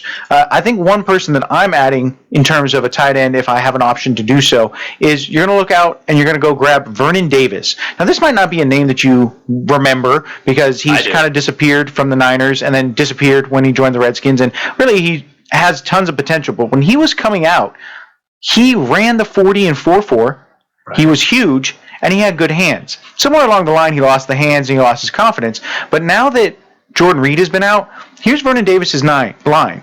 19 catches, 229, or I'm sorry, that's the wrong line, that's Fedorovich's line. Yeah. Davis's line is 129 yards on 8 catches and a touchdown on 10 targets in 2 games. What that means is he's getting an opportunity, and if Jordan Reed is injured, I would go out and get Vernon Davis because Jordan Reed has a history of concussions, and that honestly, I take that as something that I think is pretty devastating and sad because when you start thinking about good players, concussions in football kind of take them out. But in fantasy, that means you've got to kind of anticipate that kind of injury because it's going to be a lingering injury. Go and add Vernon Davis. He's a good player to have. I'm going to disagree with you on that, but I'm going to tell you why in the matchup section later on today. Okay. And so we'll just kind of bookmark that part. Okay. But we'll talk about it for sure. One guy that I'm looking at, Cameron Brate, Tampa Bay Buccaneers. He was unable to cash in on a solid Week 7 matchup against them, but he remains a Week 7 matchup against San Francisco 49ers. But he's still a red zone option for Jameis Winston. Excuse me, he is no more than a bye week fill-in, but there is some value with him. He's kind of like that bottom floor as you were talking about. If he gets you 4, 5, 6 points and surprises you with the touchdown later on or something like that, you've got a good play there. And I'm going to disagree with you, but we'll get to that on the matchup section about why I don't like Brate this week. It's because he plays the Raiders. Well, I'm going to give you a reason why, though. I think that also kind of moves us into our streaming options for defense before we move on. I think that if you're looking for a tight end, it's difficult to find one, of course, because, like I said, their floor is low. If you, however, are looking to drop one to pick someone up, I think you can go ahead and drop a Dennis Pitta. You can drop a Zach Miller. You can drop a Zach Ertz. These players are playing well week to week, depending on who they're playing in terms of catches, but they're not going to get you touchdowns. And that's really what's going to make or break a fantasy lineup. Like Julius Thomas this week had an awful week, aside from the fact that he got a garbage time touchdown. So if you start thinking about what can you get out of the tight end position, look for tight ends that have high touchdown upside. Someone that you may want to, before we get into the defenses, somebody that you may want to at least entertain, and we talked about not really wanting him at this point, but Charles Clay, he has 2 straight weeks that he's going to have heart issues as far as he's playing New England this week, he's playing Seattle the following week, but after that, if you need a tight end at some point, maybe you're streaming him, Charles Clay at least is somebody to look at, maybe not get right away, but at least you have the option to flag to at least keep an eye on. Watch him over the next couple weeks after it, and they actually see what he does against the Seahawks and against the Patriots. And if he looks like he's going to do well, maybe an option to pick up depending on who your tight end is.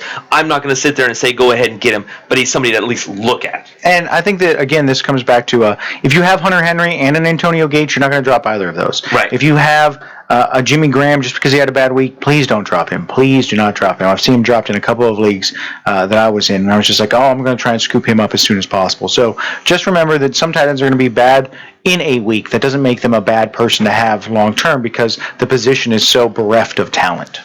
Absolutely. And so as much as it, and really a lot of this also is determining based on, hey, you know what, you have a 14-team league, you name those situations where you need it. 12 to 14 teams, you're not going to have a lot of options as far as tight ends, running backs go. Wide receivers are a little bit easier. And same thing with quarterbacks. Sometimes, generally, if you're in a 14-team league, you're kind of almost actually streaming quarterbacks at that point. If you don't have the Drew Breeses, of the Peyton Manning. Wow, I went old school. I meant Tom Brady's, guys like that. If you don't have those guys, a lot of the times, if you're in the back part of your league, you're probably streaming quarterbacks at this point, and hopefully doing well. But at least we've given you some quarterbacks that we can at least say, hey, at least stream them if you're going to have to go that route. Defensively, my number one right now, and I've got it. It's an obvious reason why, and of course, we're getting into matchups as we get closer to that. But the New York Jets, the Jets defense managed a double-digit performance against Baltimore. That includes 2 interceptions and a fumble recovery. They hit Cleveland Browns this week, and in Week 8, you don't even know who your quarterback is in Week 8. They're probably on their 33rd quarterback for the Cleveland Browns this week. So. I'm going to say that the New York Jets own in 20%. If you're streaming defenses, they're probably your number 1, if not number 2 option at defense. I like the Jets as a streaming option. Remember that they're still kind of burn heavy, so if Cody Kessler ends up playing, look for Terrell Pryor to have a good game against that defense, but I think he'll also turn the ball over. You got a good option, I think, there. Anybody who plays the Browns. Absolutely. I'm going to throw 2 out there. They're not going to be popular. I get it. And one of them is a homer pick, so red alert there. You already know who it's going to be. But the first one I'm going to throw out there is the Tennessee Titans. Yes. They take on a Jacksonville Jaguars team that just came off not playing well against the Oakland Raiders. And if you think the Oakland Raiders defense is bad, okay, the Titans is better. That's a reason you want to go out and get the to go and get a defense that can play against the Jacksonville Jaguars.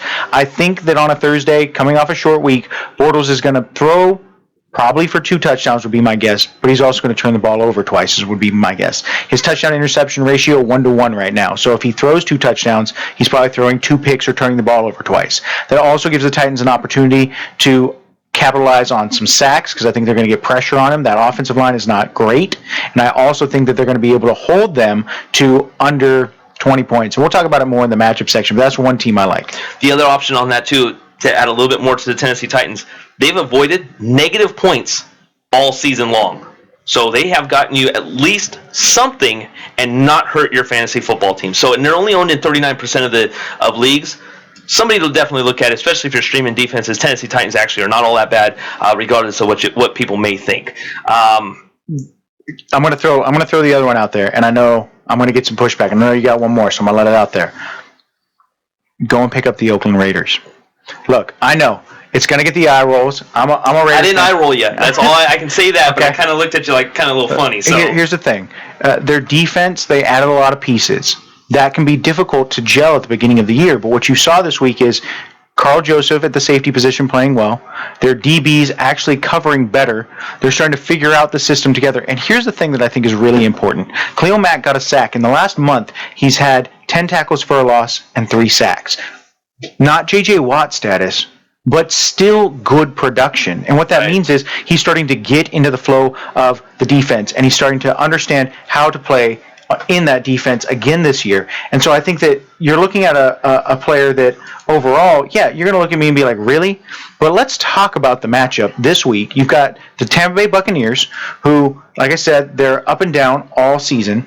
But then also you got to start looking and projecting forward, because when we start thinking about who they're playing, they've got some pretty juicy matchups coming up here soon.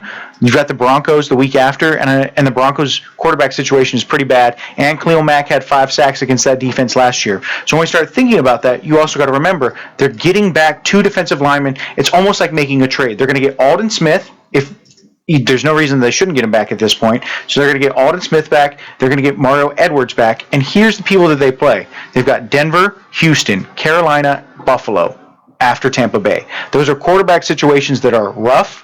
Those are quarterback situations that you can capitalize on. I think the Raiders is a good defense both this week, because I don't like Jameis Winston, and moving forward to have as a type of streaming option to remember.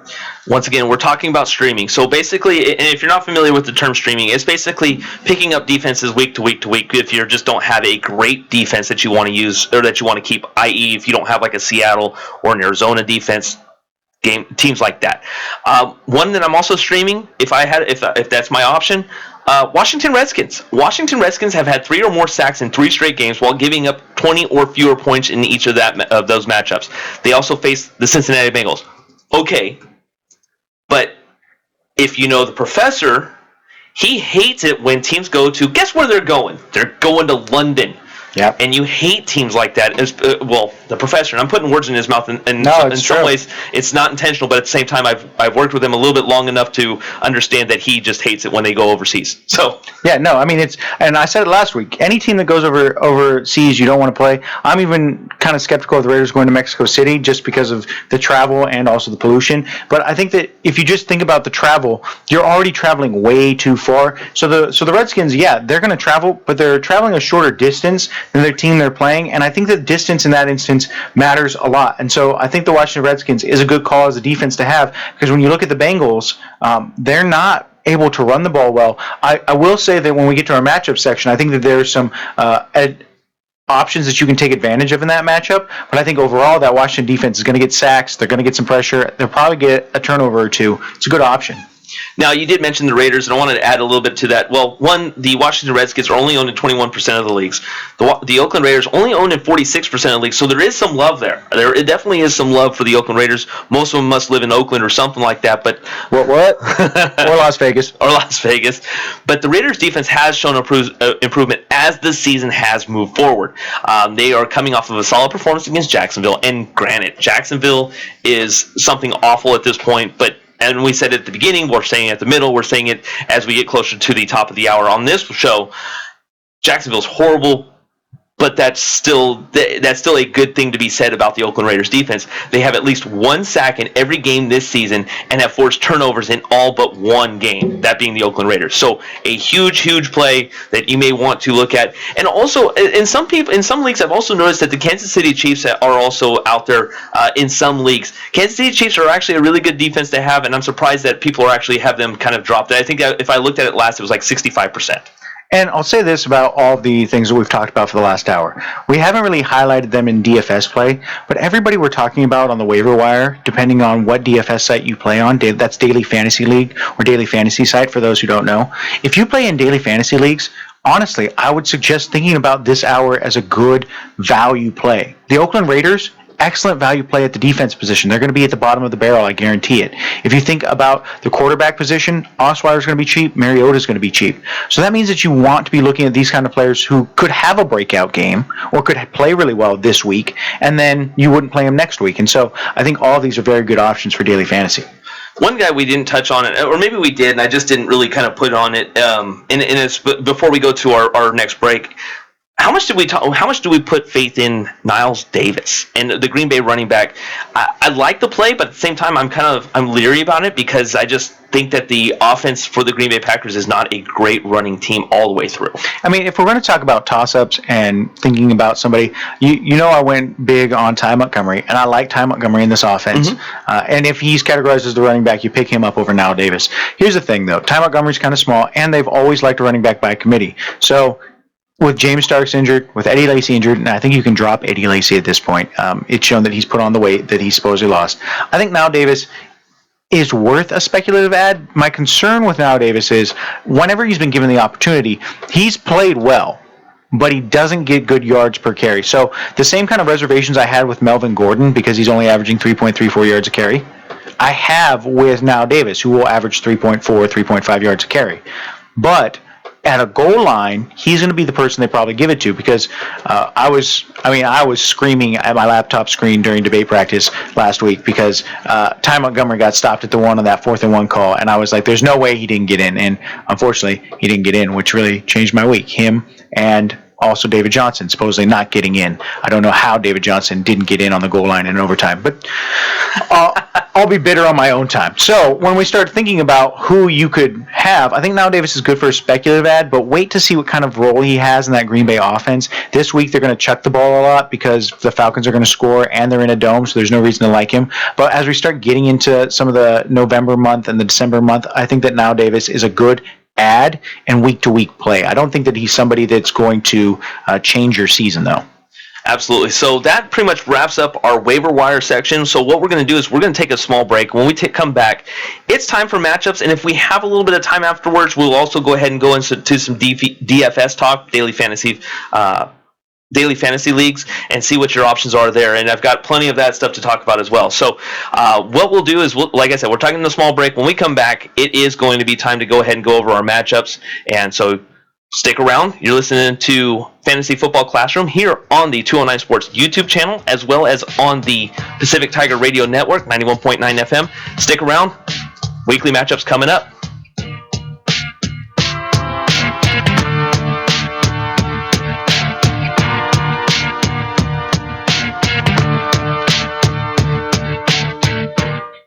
You're listening to KPAC, Stockton, 91.9, home of the Pacific Tigers. Interested on the upcoming events on the University of Pacific campus? Join Tuesdays with Mari.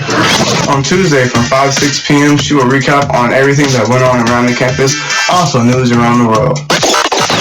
Mari, the 6'2" senior from our women's basketball team, will break it down for you. Tuesdays with Mari, from 5 to 6 p.m. only on the Pacific Tigers Radio Network. Okay, so 5 tacos of cheese and a large soda, that's $10,012. Please drive around. Wait, 10,000 what? It's obvious you're buzzed and driving. I've only had a few. I'm fine. Yeah, the food's $12, but getting pulled over for buzz driving could cost you around $10,000 in fines, legal fees, and increased insurance rates. Please drive around. Actually, just park and come in. Nothing kills a buzz like getting pulled over for buzz driving, because buzz driving is drunk driving. Brought to you by the National Highway Traffic Safety Administration and the Ad Council. WWE superstar Alberto Del Rio, take one. Behold the angry giant. Try it again, Alberto. Behold the angry giant. Perfect. Good luck tonight. Behold the angry giant. Yay! Read me another one, Dad. This is WWE superstar Alberto Del Rio. The smallest moments can have the biggest impact on a child's life. Take time to be a dad today.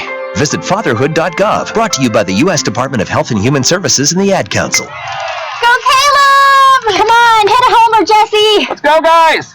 Hey, did you guys know that kids who play sports earn more money when they grow up? Of course. I knew that. Hey, did you guys know that kids who read books have a bigger vocabulary? Oh, yeah, absolutely. Wow, jinx. Did you guys know that friendly children have more friends? Oh, yeah, yeah. That's true. I knew that. Did you guys know that winter babies are better at music? Everyone knows that. Oh, yeah? It's pretty obvious. Yeah, so yeah. obvious. Oh, hey, guys, did you know that most people think they're using the right car seat for their kid, but they're not? Huh, I didn't know that. I'm pretty sure I knew that. I'm pretty sure you didn't. Parents who really know it all know for sure that their child is in the right car seat at the right age and size. Visit safercar.gov/the right seat to make sure your child is protected. Brought to you by the National Highway Traffic Safety Administration and the Ad Council. Man, do I love card night. You ready, boys? You got a king? Go, fish, Dad. Oh, come on. This is WWE superstar Titus O'Neil. The smallest moments can have the biggest impact on a child's life. Take time to be a dad today. Learn more at 877-4DAD-411 or visit fatherhood.gov. Brought to you by the U.S. Department of Health and Human Services and the Ad Council. Okay, so 5 tacos of cheese and a large soda, that's $10,012. Please drive around. Wait, 10,000 what? It's obvious you're buzzed and driving. I've only had a few. I'm fine. Yeah, the food's $12, but getting pulled over for buzz driving could cost you around $10,000 in fines, legal fees, and increased insurance rates. Please drive around. Actually, just park and come in. Nothing kills a buzz like getting pulled over for buzz driving, because buzz driving is drunk driving. Brought to you by the National Highway Traffic Safety Administration and the Ad Council. In the small town of Elmira, New York, a boy was born into an all-American family. The odds of him opening his own clothing store at the age of 18? 1 in 138,000. Excited to be a part of pop culture, he packed for the big city. The odds of finding someone to invest in his vision? 1 in 4.5 million. The odds of him achieving his dream in the fashion industry? 1 in 23 million. The odds of having a child diagnosed with autism? 1 in 68. I am Tommy Hilfiger, and my family is affected by autism. I encourage you to learn more at autismspeaks.org/signs. Early diagnosis can make a lifetime of difference. Brought to you by Autism Speaks and the Ad Council.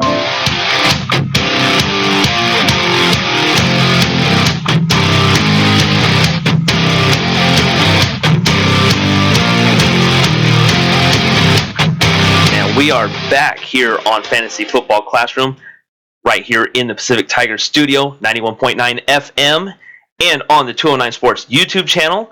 I am JD Jeff Dominic. That is the Professor Stephen Farias. Once again, if you're listening on the 209 Sports YouTube channel, thank you very much. If you're listening on 91.9 or on the stream, thank you as well. Once again, if you're listening on to us right now, Tuesday, we are live. Thursday will be a pre-recorded show, but once again, if you have any questions, you can always hit us up on the 209 Sports Facebook page, and we would be glad to answer any questions that you may have. With that being said, we are getting closer to the matchups. I wanted to go over a couple of comments that came off the 209 Sports YouTube channel, and they were asking about Dez. Of course, this being from loyal listener Kyle, who I will hear from on a regular basis because I work with him at a different job, my paying job. So he also asked about the running back Morris in Dallas. Now, Alfred Morris is not a bad pickup, but I think he's owned in about 65% of the leagues. And, of course, you got Ezekiel Elliott, who just takes the complete bulk load. He also was asking, he wanted me to wear a tie, and I'm not going to wear a tie. And it also brings up... It's not that bad, all right? I will not wear a tie currently. That does not mean I say is that I will not ever wear a tie, but currently, right now, I will not wear a tie. Also, he did mention one that we want to bring up, and that's Jason Witten. Jason Witten is not a bad pickup, and I think this week's matchup is not a bad option as well. But we will talk about Jason Witten as well, as he is actually very, very dependable, and I absolutely agree with Kyle's assumption there about Jason Witten. He will get you the regular 6, 7, 8 points, depending on if you're if you're a PPR league, points per reception, or if you're on a regular matchup, or standard league, excuse me. But ultimately, I think that Morris is a stay-away pick. I really don't like it, especially with Ezekiel Elliott running the way he is. Just kind of stay away from him. He will get you some points, don't get me wrong, if you're in a deep league. Morris is not a bad pickup, but at the same time, I would stay away from Alfred Morris. Dez Bryant, we will talk about in a little bit, but I really agree with the Witten pick. Yeah, I think that Jameis Winston this week is a good play. Although, look, this is going to get into our matchups, and this is where I call out Chris Cannon. Before we started, one of the graduate students who's a huge Cowboys fan came in and admittedly called me out for not believing in the Cowboys the week they played the Packers. Fair enough. I always said I don't believe in the dink and Dak approach to passing the football, and I think Ezekiel Elliott is huge. I think Alfred Morris is worth a speculative pickup. If you have Ezekiel Elliott, you want Alfred Morris. He's a good handcuff. But I just don't see them passing the ball that well this week against a Philadelphia defense that has been stifling everyone. Like, I think that people are just sleeping on a Philadelphia defense that has been playing better than perhaps any defense in the league. So I like Jason Witten to get you a good floor as a tight end, but I don't think he's going to put up Gronkowski numbers. And just so we're clear, Chris Cannon came in and told me that I have to give a shout out to Dak. He claimed that Dak was going to throw for 3 touchdowns this week and 240 plus yards. I laughed in his face at that one, but we're going to get that into our matchups level. Absolutely. So that's pretty much what I say about that, is that there's just I don't see Dak even look, albeit that the Philadelphia Eagles played against Sam Bradford and the Minnesota Vikings, but the Eagles played really well on the defense and really exposed a lot of that team. So I think that Dak Prescott throwing for 3 touchdowns. Nope. Exactly. So so that is my opinion about that. Now let's get into matchups though, and we'll start with the Thursday night snoozer, which may be a snoozer depending on how you look at it, especially if you're a Jaguars fan. Jaguars at Titans. Now with the Jacksonville Jaguars, I keep waiting for them to click. And well, as we talked about this, I am done with quarterback Blake Bortles, but I would still say keep your players. Start Allen Robinson, Allen Hurns. You kind of pretty much at this point have to. Hurns not necessarily, because he was probably picked up way later in the draft, probably in like the 10th, 11th, 12th rounds. But you probably still at least want to look at him as a flex play. the Tennessee Titans, we talked about their defense already, and I think their defense is actually really, really good going against the Jaguars. So I'm very skeptical on Allen Hurns. Also, the same thing with Julius Thomas. But I want to actually throw some love one way, and that's towards T.J. Yeldon. I want to say that he's been solid all year long, and I think he'll be solid again this week. I mean, he may not get you a ton of yards, he may not get you a ton of a touchdown, but at the same time, he'll probably get you 7, 8, 9 points this week. And I'm going to say stick with him. For the Titans, DeMarco Murray. Also, I'm staying on the Marcus Mariota bandwagon. He's still been solid all over the last 4 weeks. Keep him going if you need a quarterback. Also start the Titans defense. Bortles has given out picks recently, and I wouldn't be surprised if Titans can actually return one for a pick six. Yeah, I think that if we're looking at just rest of the season, I really like Allen Robinson. But aside from that, I got nobody else in my top 75 players, and that includes quarterbacks. That offense has not shown to me any reason that I should like them. And so I think that even T.J. Yeldon, Chris Ivory, not really worth starting, especially this week against the Titans defense that plays exceptionally well against the run. Now, I told you, I love to use Vegas lines. I've always said I'm not smarter than Vegas. They do this for a living. They make money for a living on this. So I look at the Vegas lines and go, what is a projected score for the game to kind of figure out what do I want to do for fantasy. This week, the Vegas line right now is 43.5. That'll move, of course, a little bit, but 43.5 for the Tennessee Titans, which tells me that Vegas is predicting that if you want to take the over, it's a 24-20 game. If you want to take the under and you don't believe in the Jacksonville Jaguars offense, like I don't, then it's going to be more of like a 24-17, 24-14 kind of game. So I like the Titans in this matchup. I think that if you're going to play somebody for the Titans, of course it's DeMarco Murray, but beyond that, I still really like the Marcus Mariota play, especially in a daily fantasy context. He's a cheap player that I think will play well against this defense, and I think overall that means that you're looking at somebody who could get a good play. Aside from that, I don't really like too many other players. You might, however, look to Julius Thomas. If he's available, you could get him, and he's their red zone target. So I think Blake Bortles will look to his red zone target if he gets an opportunity. So I like Marcus Mariota. I think that he has the opportunity to be a top 12 quarterback this week, and I don't like Blake Bortles. I think you fade Blake Bortles and just drop him outright. And so, and the reason why, and I might have gotten a little bit of blowback on the T.J. Yeldon, but once again, I'm also thinking of who do you have available to you right now? If you have Le'Veon Bell, he's on a bye week. If you have certain guys like that, they're just, one, you don't like the matchup. This may be a little bit more favorable matchup depending on how you have things going on. Let's say you have, for example, our next matchup. You have the Redskins. T.J. Yeldon actually is probably a better running back play than somebody like Matt Jones right now. Matt Jones is definitely on the outside favor of the Redskins organization. He's fumbled the ball recently. Doesn't mean that he's going to get released or anything, but it just means that he's going to probably see less playing time than somebody like T.J. Yeldon. So I think that T.J. Yeldon will get a little bit more reps and a little bit more opportunity. Yeah, but here's the thing. If we're going to go that route, Chris Thompson, in my opinion, is a much better player than T.J. Yeldon. He's going to get passes. If you're in a PPR league or even a half PPR league, he's going to get more touches. So while I think that Yeldon's better than Matt Jones, I don't think he has better upside than Chris Thompson this week. So that brings us up to the Redskins at the Bengals. I'm going to say that the Redskins. Now let's put it this way: the Bengals gave up some points against to the lonely Browns. The Browns that have no wins, nobody out there really. I mean, unless Terrell Pryor is your main guy. I'm just going to say that the Redskins can take opportunity because I think talent-wise they have a better team than the Browns. So, albeit that it's going overseas, you have to keep Jamison Crowder in there. Jamison Crowder, I don't know why he's only in 38%, 39% of leagues right now. I'm so shocked, especially for your PPR guys.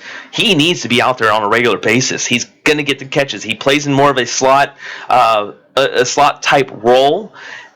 Jamison Crowder is going to be one of those guys. But I also look to see that Kirk Cousins can blow the top off the defenses, and that's Deshaun Jackson. I'm going to say Deshaun Jackson and Pierre Garçon.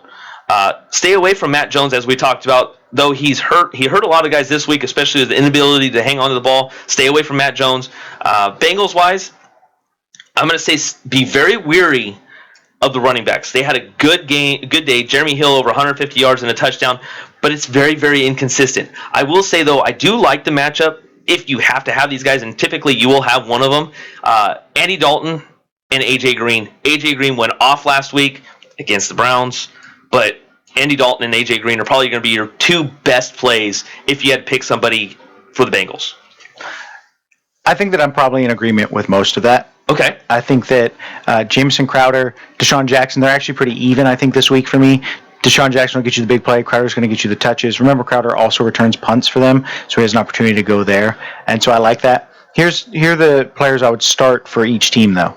First, I think you start Chris Thompson. I know that we talked about him in our waiver wire. I like Chris Thompson to have a fairly good game this week. He's going to be in my top 50 players this week. That means that in terms of all flex players, not including quarterbacks. So in terms of all flex players, I start him over actually Deshaun Jackson. I start him over actually even like a Pierre Garçon in that matchup. So I think he's the best option offensively in that team because I think they're going to give him some more touches.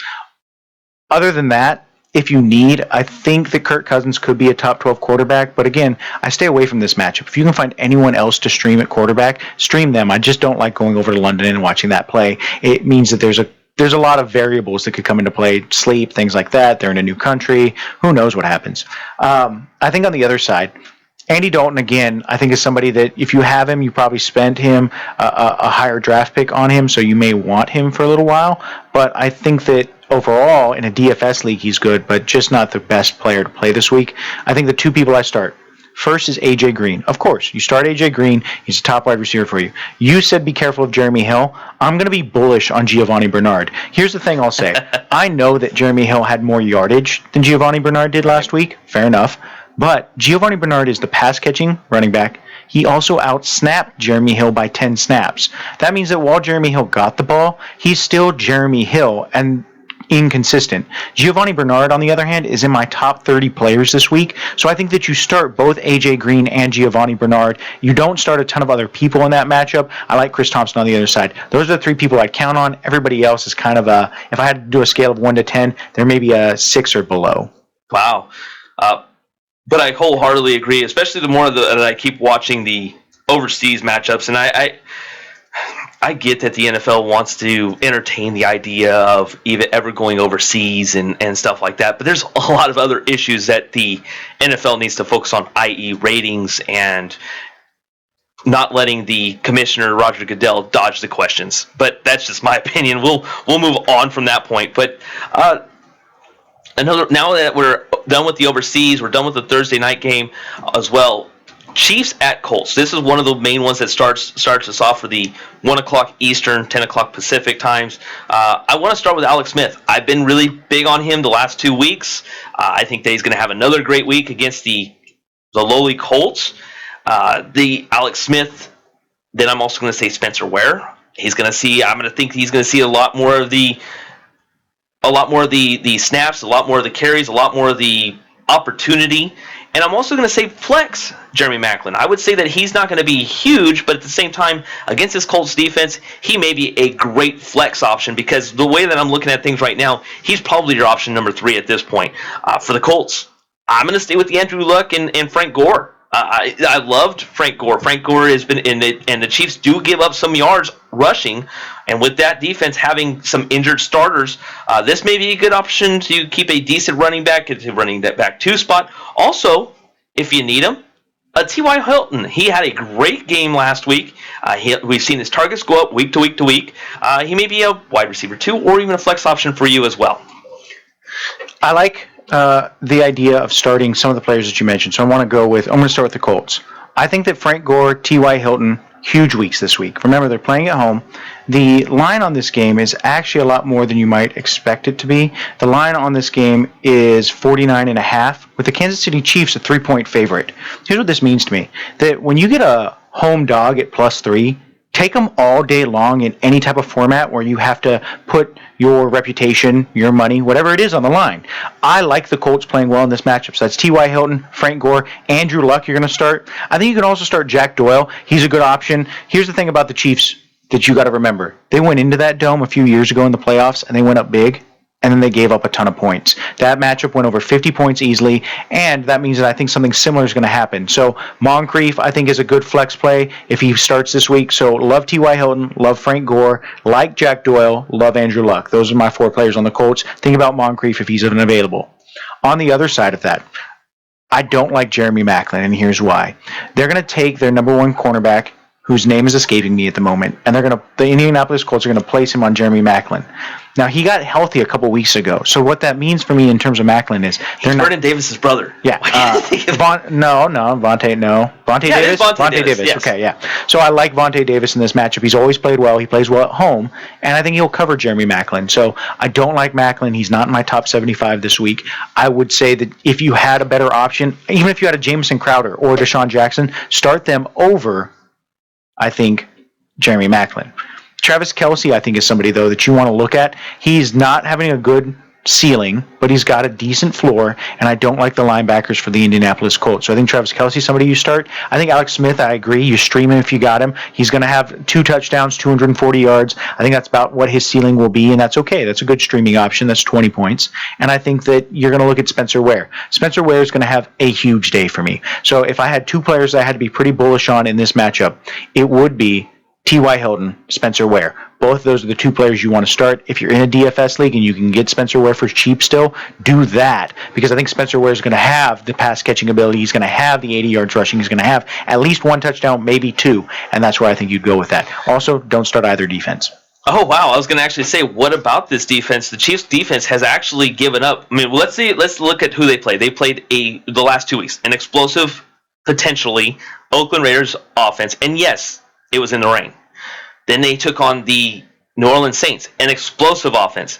Yes, it was in Kansas City, but they've looked at both those teams that have explosive offenses and were able to keep them relatively quiet for the most part. So that's why I kind of threw that out there, but I'm surprised about the Chiefs' defense play, that do not play them at all. Look, my thing about this is, okay, so the number's 40, like I said, the number's 49.5 with Chiefs 3-point favorite. Okay. So I guess that means that you're looking at a 27-21 kind of game.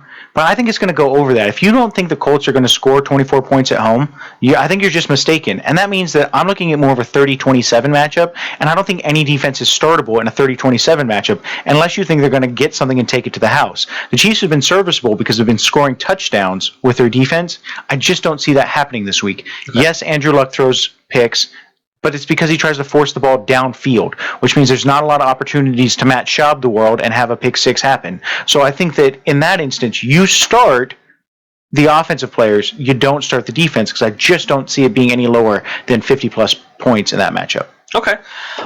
Cardinals at Panthers. Who wants it more? Who's the most hungry? Cardinals coming off that 6-6 tie, which is just like kissing your sister and missing, as what I was told. Cardinals and the Panthers that just don't seem like they're clicking. I'm going to say defense for the Cardinals. David Johnson. I will also say Carson Palmer might be a good play. The reliable Larry Fitzgerald, put him at a wide receiver 2, and a flex. Carson Palmer against this defense, I mean, heck, if we've seen Jameis Winston blow the top off of this defense, I believe that Carson Palmer can do that, and he has the weapons to obviously do that as well, if everybody's healthy. Yeah, I like the Cardinals-Carolina matchup for the Cardinals as well. I think that overall, here's something that you might not have realized. Jerron Brown, who is different than John Brown, we say this every week, he went down with an ACL tear, so he's out for the season. John Brown's going to be back, according to Bruce Arians. It's a sickle cell problem for him that kept him out this week, so it's kind of like an odd injury to have, but that means that he's going to be back this week, and Michael Floyd is nursing a hamstring injury. I like John Brown to go over the top. He's my number 1 play in this matchup this week, along with, I think, Larry Fitzgerald. And then, I'm sorry, maybe not my number 1 play, because let's not forget David Johnson's still out there, and he's still the number 1 running back in the league, in my opinion, in fantasy. So you take David Johnson, you take John Brown, both those people I think you start. Aside from that, on the Panthers side, there's not a lot that I really like this week for the Panthers, just because of the way that there's some still question marks on that offense. Is Cam really going to be playing? Is he going to play well? Jonathan Stewart? Those are the kinds of questions I have. However, I think that if you want to have one person that you would start from the Carolina offense, for me, it's easy. Wait, who are you going to go with? Greg Olsen. Yes, exactly. Greg Olsen's a top 20 player for me this week, especially at the tight end position. You got to start him, and no matter who his quarterback is, he's putting up numbers. So I like Greg Olsen this week. If you've got the Panthers offense in terms of Cam or Jonathan Stewart, you consider starting them, but you've really got to pay attention to that injury waiver wire. And also just remember that Cardinals defense is also playing well. So you put David Johnson as the best running back in fantasy football right now. Oh, yeah. That's hands down in my opinion. Wow. Compared to Ezekiel Elliott. Yes. Wow. Look. It helps that Ezekiel Elliott runs behind that line. And Ezekiel Elliott's a close two. But here's the problem with Zeke that I just don't think that you can account for, and that I think David Johnson accounts for. Both of them are going to get 20-plus touches. Zeke's going to run for 100 yards. Johnson's going to run for 85 to 90. But Johnson's going to catch the ball much more. Right. Dak's not going to throw the ball to Ezekiel Elliott out of the backfield. And if you're in a 0.5 PPR league, that matters a ton. And even if you're not, David Johnson's be getting 50 yards receiving and 90 yards running the ball. That's 145 yards to Ezekiel's 120. Look, I like Ezekiel Elliott. I like that line. I just don't think that he provides the versatility for that offense. And even in a dink and Dak offense, he's dinking and dacking to Cole Beasley, Jason Witten, Terrence Williams, and not to Ezekiel Elliott. So yeah, I think that David Johnson's clearly ahead of Ezekiel Elliott. Okay. I got my opinions, but I mean, obviously that it makes sense. Let me put it that way. It makes sense. But I definitely say that they're the top two of the three top running backs right now. It has to be. I mean, and of course you got to throw DeMarco Murray in there, a former Oakland, or goodness gracious. I mean, I wish he was a former Oakland Raider. No, he's a former Dallas Cowboy, so goodness gracious. But as far as the Panthers go, Greg Olsen, I would say you pretty much have to use Cam just because he's probably your top, probably was your number one pick in the first round.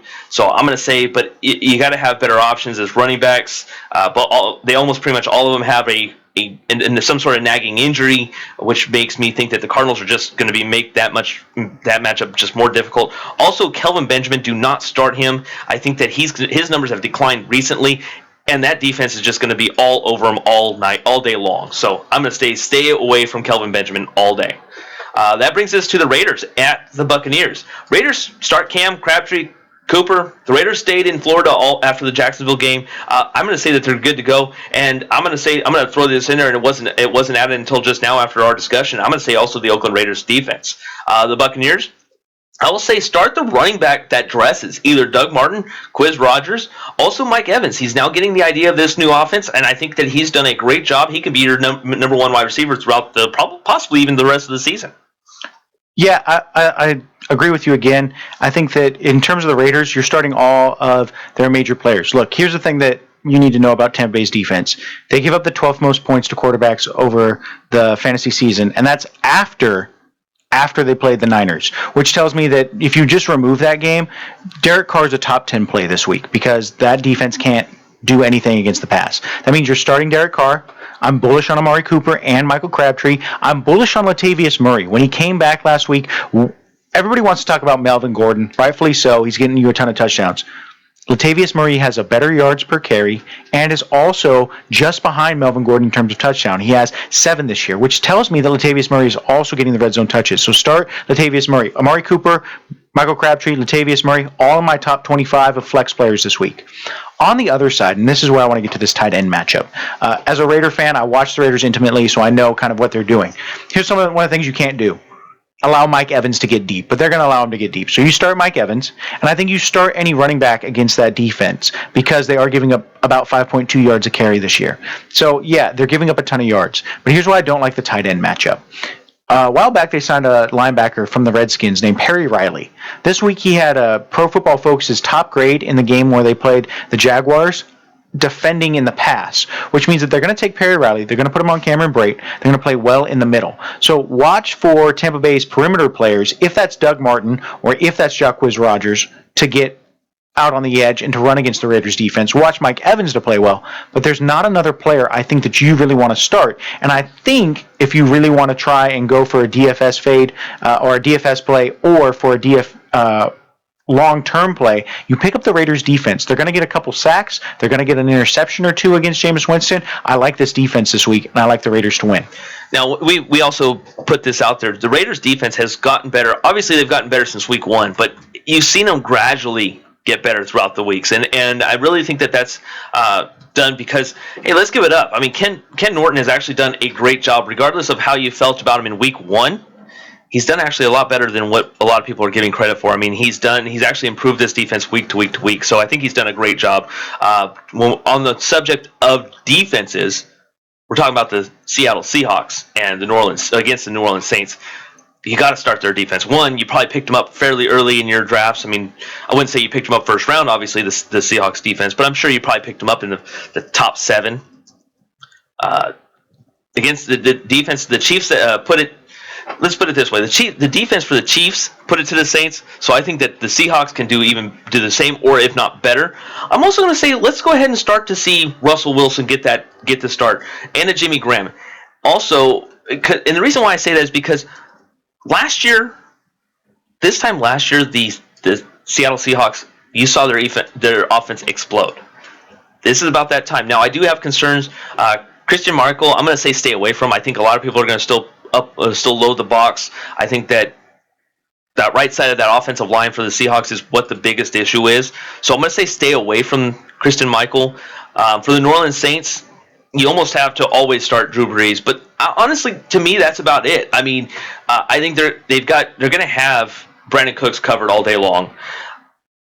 The Seahawks have probably one of the best running defenses, so that kind of throws that out of the way for them. So I'm going to say pretty much your biggest start is going to be Drew Brees, but even that I'm a little skeptical on. But I say Drew Brees because you probably picked him up in the top 3 rounds, and he's a great quarterback regardless. So I just don't see Drew Brees having a phenomenal day, but I see him having a Drew Brees type day. I think that you're probably right on the Seattle Seahawks defense if you're a gambling person. And what I mean by that is not like actually gambling, but you got to know that you're gambling with an offense that lights it up at home. And so here's the thing I'll say. If you're betting on the Seattle Seahawks defense this week, you're betting them to get a turnover, maybe a touchdown. Right. Aside from that, I actually really like the New Orleans Saints against this defense because even though they are, in my opinion, a historic defense, one of the things that the Seattle Seahawks have proven is that they will give up yards and points, but they'll find a way to win when it matters. And so here's the thing I'll say. If you have Brandon Cooks, Mark Ingram, or Willie Snead, you start those players. Michael Thomas, I like too. And actually, Mike Thomas has been the most consistent receiver for the Saints all season. So Thomas, Snead, Cooks, Ingram. All in my top 50 this week at the flex position. Kobe Fleener, don't start him. Earl Thomas or Cam Chancellor is going to cover him. I don't think you play Kobe Fleener at the tight end position. So I like the receiving options. And I think Drew Brees is a top 10 quarterback just because of the way that the quarterback position doesn't have a lot of talent this week. But I'm with you on this. You know that he's going to get you something, but I don't know what that something is going to be. It might also be a fumble and a pick. So don't hesitate to do that. Go ahead. Oh, no, go ahead. I wanted to hear what you had to say, and I'll add to it here in just a second. On the other side, again, I think this is a get-right week for the Seattle Seahawks in New Orleans against that defense. Because when you think about it, yes, they play well at home. That offense does. But that defense, all right, it's guided by Dennis Allen. As a Raider fan, I know how bad Dennis Allen is at calling defensive plays. So that means that I don't trust that defense to not allow 28, 35 points to the Seattle Seahawks. And look for the Seahawks to put up some points to show that people they're getting right. So here's a couple of people I really like.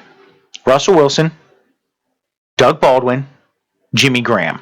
It's hard to sit Christine Michael. I think he'll give you an average day, but I think that that's probably about 13 points in a 0.5 PPR league. I don't think much more than that, but I think that Jimmy Graham's going to have a huge day because they can't cover over the middle. I think Doug Baldwin's great in the slot, and I think Russell Wilson throws for at least 3 touchdowns this week. I think all 3 of those players are going to have huge weeks. And also remember that this line is in the 49 to 50 range, depending on when you look at it at Vegas. So I think that what you're really looking at is a big week from both offenses, but I really like the get-right potential for Seattle.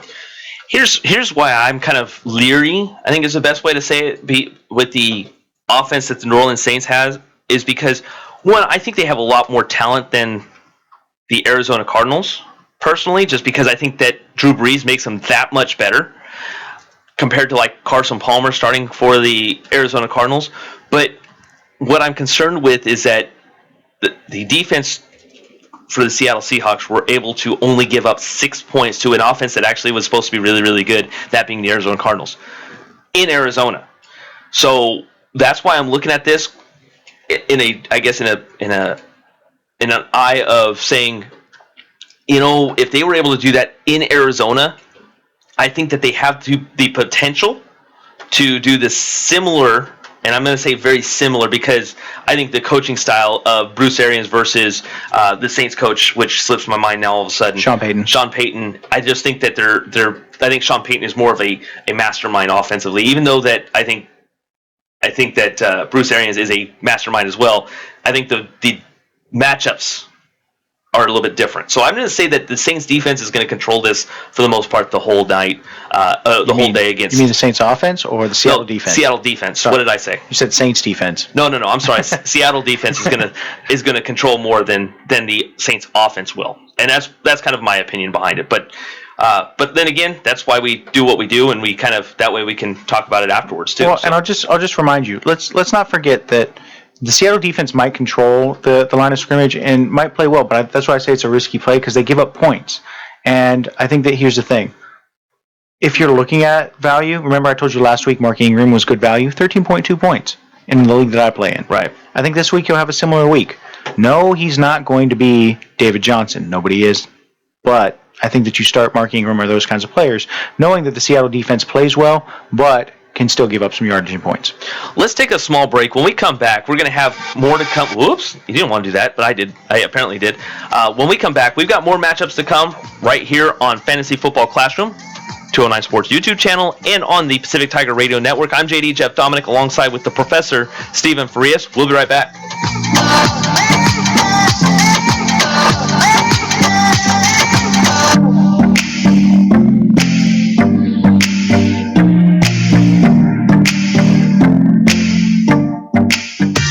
Interested on the upcoming events on the University of the Pacific campus? Join Tuesdays with Mari. On Tuesday from 5 to 6 p.m., she will recap on everything that went on around the campus, also news around the world. Mari, the 6'2" senior from our women's basketball team, will break it down for you. Tuesdays with Mari, from 5 to 6 p.m. only on the Pacific Tigers Radio Network. Getting your child home safely Tap your views together 3 times. is just a click away. There's no place like home. But making sure your child is in the right seat is just one of the steps down the road to safer travels. I don't know how it works. Find the right seat for your little one's age and size. There's no better way to get home safely. Know for sure that your child is in the right seat. How can I ever thank you enough? Get all the facts at safercar.gov/the right seat. Brought to you by the National Highway Traffic Safety Administration and the Ad Council. Great party, huh, guys? Yeah, it is. So much fun. I do say so myself. Hey, did you know that birthday parties actually help build confidence in kids? Yeah, I did know that. Did you know that giving kids less sugar before bedtime helps them sleep better? Right, of course. Yeah, I knew that. Did you know that strollers have the right of way on sidewalks? Oh yeah, I knew that. Yeah, that's true. Did you know that friendly kids statistically have more friends? Everyone knows that. Oh yeah? It's pretty obvious. Yeah, so yeah. obvious. Hey, guys, did you know that most people think they're using the right car seat for their kid, but they're not? I didn't know that. I think I knew that. No, you didn't. Parents who really know it all know for sure that their child is in the right car seat at the right age and size. Visit safercar.gov/the right seat to make sure your child is protected. Brought to you by the National Highway Traffic Safety Administration and the Ad Council.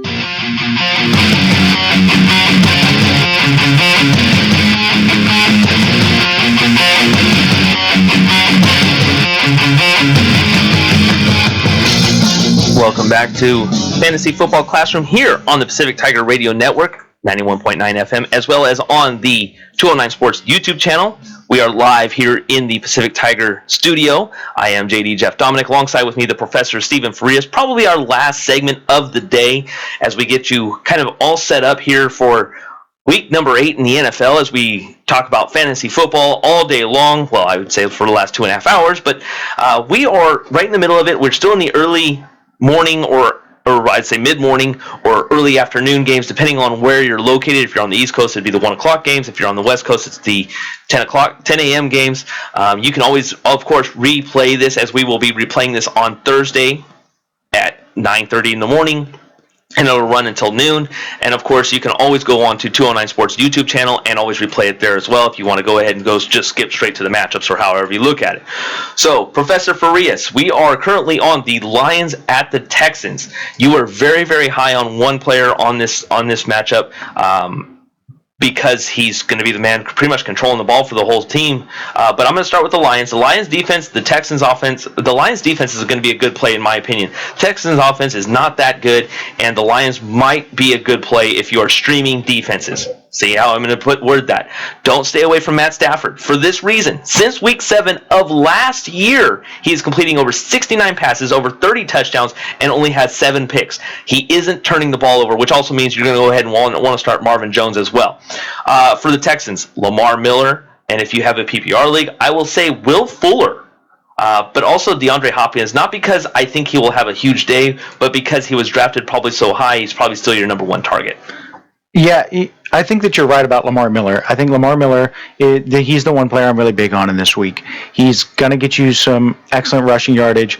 The thing you got to worry about is there's a shoulder injury in play here that he had yesterday, and so you just got to keep an eye out. If he is injured or doesn't play, go and pick up Alfred Blue. He'll be excellent in that offense. But I think Lamar Miller's going to have a huge day. On the other side, I think that Marvin Jones Jr. is the only person in the flex position I'm confident in. You start Matthew Stafford if you have him. He's been excellent, and I think that is just something that you're going to be doing for the rest of the season. You're going to start Matthew Stafford. On the flip side, I think you have to slow play everyone else that I'm about to name. Golden Tate, DeAndre Hopkins, Will Fuller. These are all players that if you have even a John Brown, if you have a Larry Fitzgerald, you play them. If you have a Brandon Cooks against that Seattle Seahawks defense, you play him instead. I just think that they're going to play better. I like the Will Fuller idea in a PPR matchup, but he hasn't shown up. He is a rookie, which means he's often a boomer bust play, and arguably has not really lived up to the hype that he set for himself in the first couple weeks. As for streaming options, I like that defense in terms of Detroit, because I think Brock Osweiler is going to give you a pick, maybe a fumble. But I also like Brock Osweiler as a streamer. 250 yards and 2 touchdowns is what I'd guess for Brock Osweiler. And if you need to stream a quarterback, that is excellent play. That's Alex Smith kind of play. And I think that you have that. If you need to stream a tight end, CJ Fedorowicz, we've said his name before. He's another streaming option. He only had 35 yards before that, or last week, but he had 290 yards and 2 touchdowns the 2 weeks before that. So I think Fedorowicz is another option that you could stream in the hopes of getting some good play. That might even be in DFS. Probably one of the most intriguing matchups of the week, and this is the Patriots at the Bills. Probably, I would say, of course, you're going to start Gronk. You're going to start Martellus Bennett. You're also going to start Tom Brady. But here's one I'm going to throw out there, and you've been very, very huge on him, but I think it's time we see James White. And I think he may have a good game against the Bills. Now that the destruction tour of Tom Brady is now in Buffalo, because Buffalo, hey, they shut him out the last time that they met. This was in New England. I think Tom Brady's going to have a huge day, and I think that James White may have a huge day as well. So if you're streaming a running back, or if you need a running back help right away, James White is going to be one of your big guys. Once again, the Bills did win the matchup and actually shut out the Patriots team, but don't do that this week. Don't start that defense. I'm going to say that this game is going to be a lot higher of a scoring matchup. I think both teams will actually score. I'm going to throw this one out there, and I'm not sure what Vegas has put out there, but I'm going to say this is going to be around a 50 to 55 point matchup. I'm going to say you're going to want to start LaShawn McCoy, and this is that one that I said, hey, Charles Clay is out there. This may be that one that you may want to throw out there, because he's going to probably be a little bit more target heavy, because the Patriots will give up some yardage to a tight end. Yeah, I think it's difficult, especially given the way that the Bills played in New England the last time they played. And so this is a difficult matchup to predict. I think that here's the people that you can always count on. Tom Brady, I think he's a top 2 quarterback this week. He's going to put it on Rex Ryan's defense. He always does. Aside from that, I think that means that you play Gronk, you play Edelman. They're both top 50 plays. And I think James White is a top 50 play. The person that I don't know how you want to play him is LeGarrette Blount. He's obviously going to be in your lineup, and I think you should start him in your lineup. But it's a question of, do you start him as a flex player, or do you start him as your running back 1?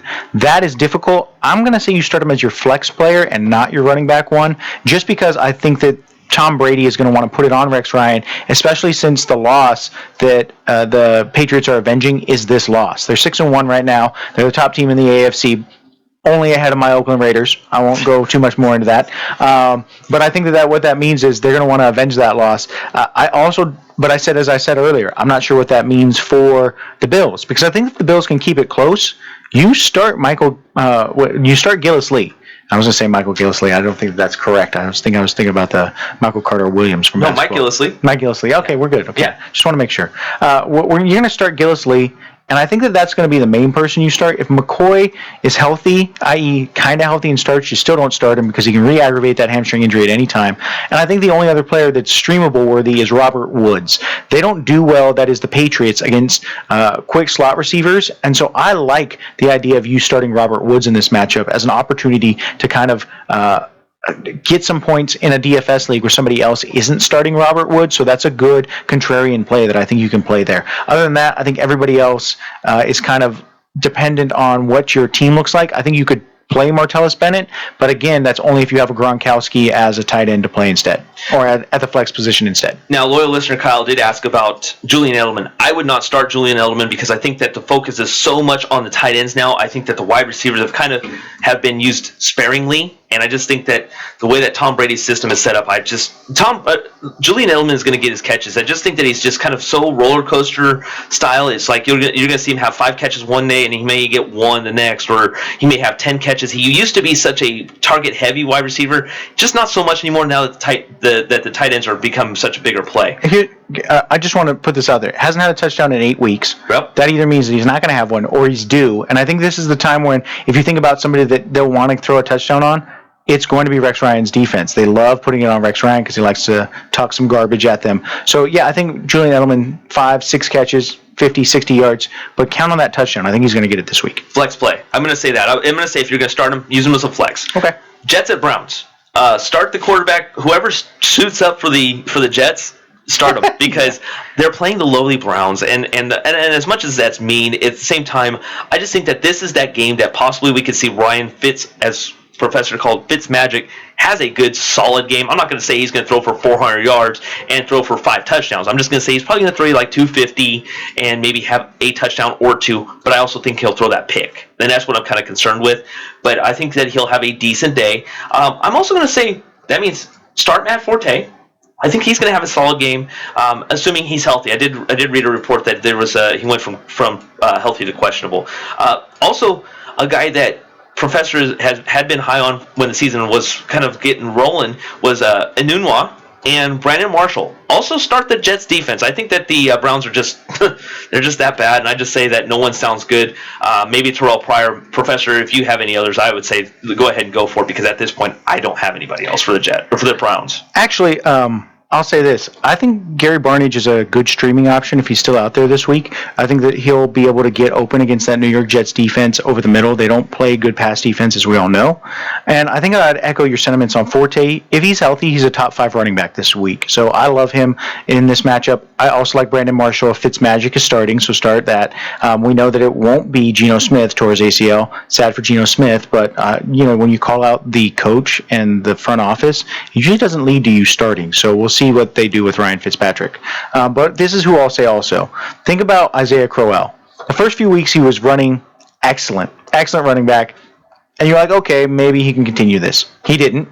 But I think that he picks it back up against the New York Jets defense that's actually played well against the run, but is still giving up a ton of yardage to running backs. I like Isaiah Crowell as a top 40, top 50 player this week. And so that means that if you're in a 12-team league, that means that he's starting in your lineup. And I really think that you start Isaiah Crowell as a player who could be a running back 2 this week in this matchup. So let me look into this here real quick, because I just saw some comments and I want to make sure that I read them off properly. Now, they say that people are saying that the Jets have lost confidence in Ryan Fitzpatrick, and I kind of agree with it, but I think that, once again, you're playing the Cleveland Browns, and as much as Kyle says that they're going to, that was his upset, that he says that the Browns are going to win this week against the Jets, I just don't think so. But he also mentioned on one guy that we're going to go ahead and touch on now, and that is the Chargers versus Broncos matchup. And Trevor Siemian, I'm going to say that it's probably not a bad play if you're streaming quarterbacks, so you need a quarterback for this option. But as far as the Chargers go, I'm on the Hunter Henry bandwagon. I've liked this kid. I think he's going to be still your tight end 2, as is probably on the depth chart as far as the Chargers go. But I still like this kid. He's going to get his catches. Melvin Gordon is going to he leads the league in running backs with 10 touchdowns. But I think that this may be a tough one for him. I'm going to say stay away from him. Bust alert. That's my bust alert of the week, Perfect. Melvin Gordon. And then Phillip Rivers may actually struggle as well. So I'm going to say stay away from those two guys. But Hunter Henry, probably your biggest play right now. I think he's going to have probably his best game as well, or one of his better games, since they're going to be throwing the ball probably quite often. The Broncos defense, now Professor wasn't really huge on this guy, but I'm going to say C.J. Anderson. C.J. Anderson gave up a lot on the ground, the Chargers gave up a lot on the ground, and also play Emmanuel Sanders. He played really well on Monday, or was it Monday? Yeah, Monday. So I'm going to say give him one, and that's pretty much it. And then maybe a Demaryius Thomas, but Demaryius Thomas seems like he's kind of been your wide receiver too. So throw Emmanuel Sanders and a C.J. Anderson out there against this Chargers defense. I think that given the way that Vegas is kind of looking at this game, and I'll just be honest, it's only 45 points, and the Broncos are a 6.5 point favorite.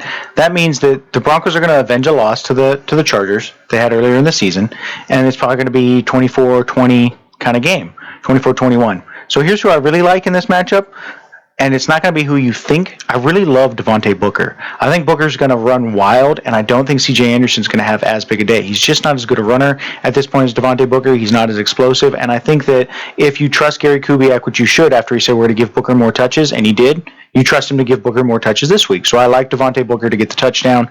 I also really think that Travis Benjamin and Tyrell Williams are streaming options this week for the San Diego Chargers, but I love that Denver defense, and actually I like San Diego's defense. Joey Bosa has been the best outside linebacker, 3-4 outside linebacker since he started playing. He's got sacks, he's got pressures. I don't look for Trevor Siemian to have a big day, and I think that Emmanuel Sanders and Demaryius Thomas are nothing more than streaming options this week. So I think in terms of like flex plays, so you don't start them as a wide receiver 1 or 2. All the receivers in this matchup I think are wide receiver 3 plays. If you've got multiple Broncos wide receivers, I'd start Sanders over Demaryius Thomas, and I'd start Travis Benjamin over Tyrell Williams. But other than that, I think the main running back you count on is Devontae Booker, and Melvin Gordon and C.J. Anderson are bust plays this week. I don't think they play well. The only thing I can say about Melvin Gordon is, one, yes, I keep throwing out there, he's got 10 touchdowns, but also the Denver defense gives up the yards to the running backs. They did it against Atlanta. They're doing it again. They did it again this last week against the Texans. I'm just going to say that throwing it out there just to say, hey, don't sleep on them, but at the same time, I'm with the Professor in saying don't start Melvin Gordon unless you have to. They also just said today that they want to get him less carries to try and keep him fresh, which means that if you like Melvin Gordon or have Melvin Gordon, you're trusting on him to get touchdowns. I mean, he's yes, the Broncos are soft up the middle, but that means that there could be a soft play by a different running back. I don't like Melvin Gordon in this matchup. I just think that the Broncos are going to get up early, which means that they're going to have to throw the ball, and the Chargers are going to go away from the run as well. Packers at Falcons as we get closer to the end here. We got 3 games left. Devontae Adams, Randall Cobb for the Packers. I'm going to say Aaron Rodgers, and you have to have Jordy Nelson. It's going to be a 3 wide receiver combo with Aaron Rodgers just slinging it all around the field. Stay away from any running back for the Packers. Just stay away. I'm done with it. That's pretty much where I'm going to go with that. For the Falcons, here's one that I'm going to run with, and a guy that Professor Stephen Farias has mentioned a few times on this show, and that's Jacob Tamme. Caught a touchdown last week, and he has been a good release valve for this year for Matt Ryan, and also Julio Jones will have a good day as well. But also, I'm going to say Devontae Freeman. He's going to be the main running back. He's going to be the premier running back. Devontae Freeman is my newest add as I'm talking to you right now. So look for points to be at a plethora of this again in this matchup. I completely agree in terms of points to be at a plethora. I think that Devontae Freeman, Julio Jones, somebody you didn't mention, Ty Montgomery, and Randall Cobb are all of my top 15 players. And if Ty Montgomery is listed as a running back, start him in that matchup. He is an excellent running back. He will get you points. I think actually that you would start Randall Cobb, Ty Montgomery over Jordy Nelson this week. They're better plays, in my opinion. I like Jordy Nelson, but the Falcons actually play very well on the perimeter, so it's a question of what you get in those swing passes and screen passes. In terms of the Falcons, I already told you Devontae Freeman and Julio Jones. I like the Jacob Tamme call. Somebody that might be out there, though, Mohamed Sanu. So I think Sanu and Devontae Adams are both streaming plays. If you can go and pick one of those up, I think they'll play really well this week. Aside from that, I love Aaron Rodgers and Matt Ryan. I don't love Nile Davis. I don't like, Don Jackson. Yeah, anybody else aside from the receivers I don't love. So start all your receivers that are from Green Bay. Start all your receivers that are from the Falcons, of course, that you know. Everybody else that you don't know, don't go and just pick up some random Falcons player just so you can start them. But I think that Jacob Tamme is also a potential good call. So I like all those calls. I would just be I'm more bullish on Cobb, Ty Montgomery, Julio Jones, and Devontae Freeman. Now, here's a division matchup that we're all interested in, and that's going to be the Sunday night game at 8:30 Eastern Time, 5:30 our time on the West Coast. Eagles at Cowboys. Division matchup, I like Ryan Matthews. Also, I'm going to throw out a name that has been solid over the last 3 weeks, Dorial Green-Beckham. If you need a flex play, he could be actually pretty good. Other than that, I'm going to say stay away from Jordan Matthews. I just think that he's been so much of a roller coaster ride, up and down, up and down. I would be afraid to do it. Carson Wentz is possibly another one that I'm going to say stay away from too. I'm not a huge fan of him. I'm just kind of in this matchup. I better be careful on how I say it. I'm a huge fan of him, but I'm just going to say in this matchup, stay away from Cowboys. Rumor is Dez is back. Let's start him. Also Zeke, Cole Beasley, This guy who's been an Eagle killer for as long as I can remember, Jason Witten. I'm going to say start him. Go with him. Dak Prescott, I'm going to stay away from. But I'm going to say you're too big. I mean, you got 3 good starters right there or 4 actually really good players. But 3 I would definitely start no matter what. Yeah, I think that we're pretty much on the same page in terms of Ryan Matthews and Ezekiel Elliott. Start both these running backs. I think they'll have good days for you, and I think that in this matchup, that both of the offensive coordinators are going to lean on the running game because you got 2 rookie quarterbacks starting against one another in a very volatile division matchup, and you know that those nerves are going to be high. So that also means that I don't like Dak Prescott or Carson Wentz. I don't think Carson Wentz is rosterable anymore. I think that he's shown that he can have bad games. I think if there's a good streaming option, you stream him, but you don't just keep him on your roster to have him. So I don't like Dak Prescott. No Chris Cannon. I don't think Dak Prescott's going to throw 3 touchdowns. I think Ezekiel Elliott runs for 2, but I don't think that Dak Prescott throws for 3. I think Dak Prescott goes back to the Dink and Dak offense, which means I actually don't like Dez Bryant in this matchup. I don't like Terrence Williams in this matchup. The only 2 receivers that I like are Jason Witten and then Cole Beasley as a potential wide receiver 3. On the other side, there's no receiving option that I really like for the Eagles, which means that I think that you're only going to be looking at potentially Ryan Matthews, and then if you have to, you start Jordan Matthews. Everyone else you kind of stay away from. And that brings us to our last matchup of the evening, or for the evening, being Monday evening, not right now being evening because it's still morning here, but Monday, October 31st, Halloween. Nothing more scarier if you're a Bears fan. I'm just going to say that one right now, and that's because the Vikings are coming to town against the Bears. Vikings are going to be absolutely ticked that they lost last week against the Eagles. With the Bears, don't even know who their quarterback is going to be. I mean, now it sounds like it's going to be Jay Cutler, but I'm still not exactly satisfied with that option, and I think the Bears are kind of tired of this option too, but it is their only option that they have. I think the Vikings defense is going to be your big one. I'm also going to say Stephon Diggs. I like this play, and because of Jerick McKinnon possibly being injured, if he's not going to start, I'm going to say stay away from the running game, even though I like Matt Asiata. I'm going to say if Jerick McKinnon is not playing, stay away from him, but if he is playing, I love the running game. I'm just going to say if McKinnon's playing, have the running game playing. For the Bears, I don't like this matchup this week, and here's the thing is that if Jay Cutler's going to play, I'm going to say that you have to start with Zach Miller. And I think that's probably going to be your best option for that team if you're going to have anybody, because everybody else I think is just going to be completely hammered all day long against that defense. Yeah, I like the Minnesota defense, and I think that you have to think about who Jay Cutler likes. So I actually don't like Zach Miller in this matchup just because I like the running backs, but I could see you trying to pick one. If I had to pick one receiver from the Bears to start in this matchup, it's Alshon Jeffrey.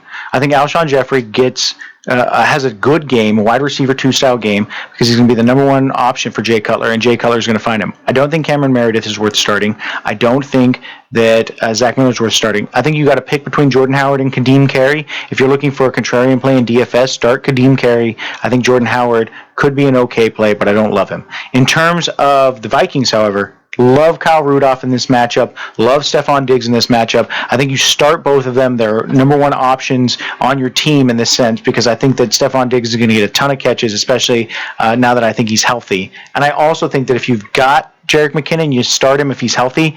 If not, go get Matt Asiata. I'm not high on Matt Asiata. I don't think he's a great play. But if McKinnon doesn't play, they got to hand the ball off to someone. And Asiata's proven, he's like a Now Davis, but he actually produces. He's proven that he can produce in a matchup where he's the number one option. So I think those are your 4 players on the Vikings. Aside from that, I stay away from both quarterbacks if I can. And I think that you'll have an option to play some of these players as flex starters. But because it's a Monday night game, also remember that you probably, if you have better options, start other options, because you want to make sure you get those points and you don't want to take the risk on Monday night.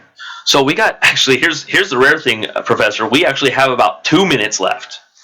So let's throw out a surprise DFS play, maybe that we can throw out there if we have, since we have a minute. If you like somebody, I think I can throw out a couple at you. I mean, I'd have to back up, but if you have somebody off the top of your head, I'd say go for it. Yeah, I got 2 of them. I know that we talked about the Browns and them being awful against the Jets.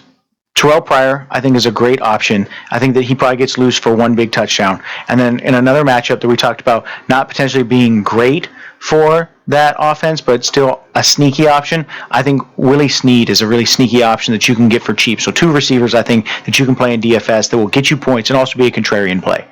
So here's my possible lineup for next week, and just in case you're looking at it, and depends on which website you go on, but my DFS plays, I'm going to say Andy Dalton's going to be your solid one, because here's why, is that you're going to probably go a little bit heavier on the running backs, DeMarco Murray, Devontae Freeman. Those are going to be your 2 big ones that I think are going to be pushed on. Mike Evans, Michael Crabtree, and Jamison Crowder.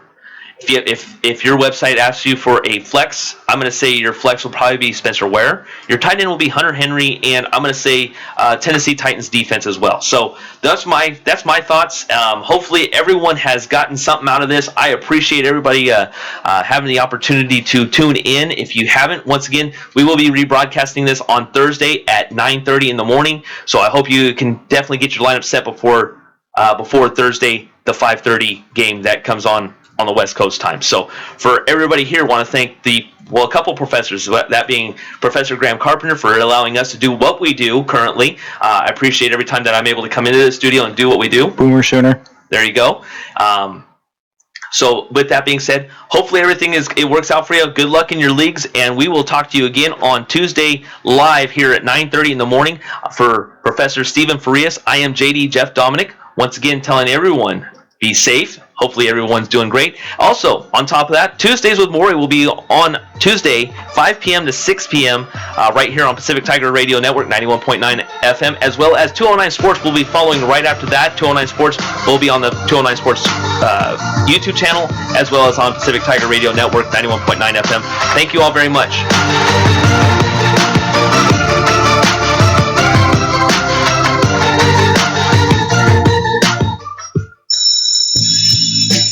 Yes, they don't play well outside of the dome, which means that they go to their running back. That's why they have Mark Ingram. And like I said, no, I don't think Brandon Cooks is a world beater, but he's a good wide receiver 3 this week. If you need a flex starter, start Brandon Cooks. I think he will get you points. Wanting to take your fantasy football lineup to the next level? For beginners and the advanced players, listen to Fantasy Football Classroom every Tuesday and Thursday from 10 a.m. to 12 p.m. JD, Jeff Dominic. Just in case you have nobody else, if Jordan Matthews is your guy, use him as a flex, and that's about as far as you want to go with it, because other than that, the Vikings defense, I think, is just going to beat him up, especially coming off a bye week. Professor Stephen Farias. You know what? I'll start with the quarterbacks in this matchup. I'll actually say that I agree with you on this. What? I know. I mean, and you're like, well, no, I must be the only crazy person that's taking Cap and Winston, but it's a 47.5 point. Listen to Fantasy Football Classroom every Tuesday and Thursday from 10 a.m. to 12 p.m. on Pacific Tiger Radio 91.9 FM. How to be a great dad in 15 seconds. Bike ride, go fish, walk in the park, phone call, milkshake, play catch, picnic, fly a kite, tell jokes, laugh, talk, read a story, tell a story, bumper cars, swing set, bowling, pillow fight, cut loose, stay tight. Whew. Because the smallest moments can have the biggest impact on a child's life. Take time to be a dad today. Call 877-4DAD-411 or visit fatherhood.gov. Brought to you by the U.S. Department of Health and Human Services and the Ad Council. Today in school, I learned a lot. In chemistry, I learned that no one likes me. In biology, I learned that I'm fat and stupid. In English, I learned that I'm disgusting. And in gym, I learned that I'm pathetic and a joke. The only thing I didn't learn in school today is why no one ever helps. Kids witness bullying every day. They want to help, but they don't know how. Teach them how to stop bullying and be more than a bystander at stopbullying.gov. A message from the Ad Council.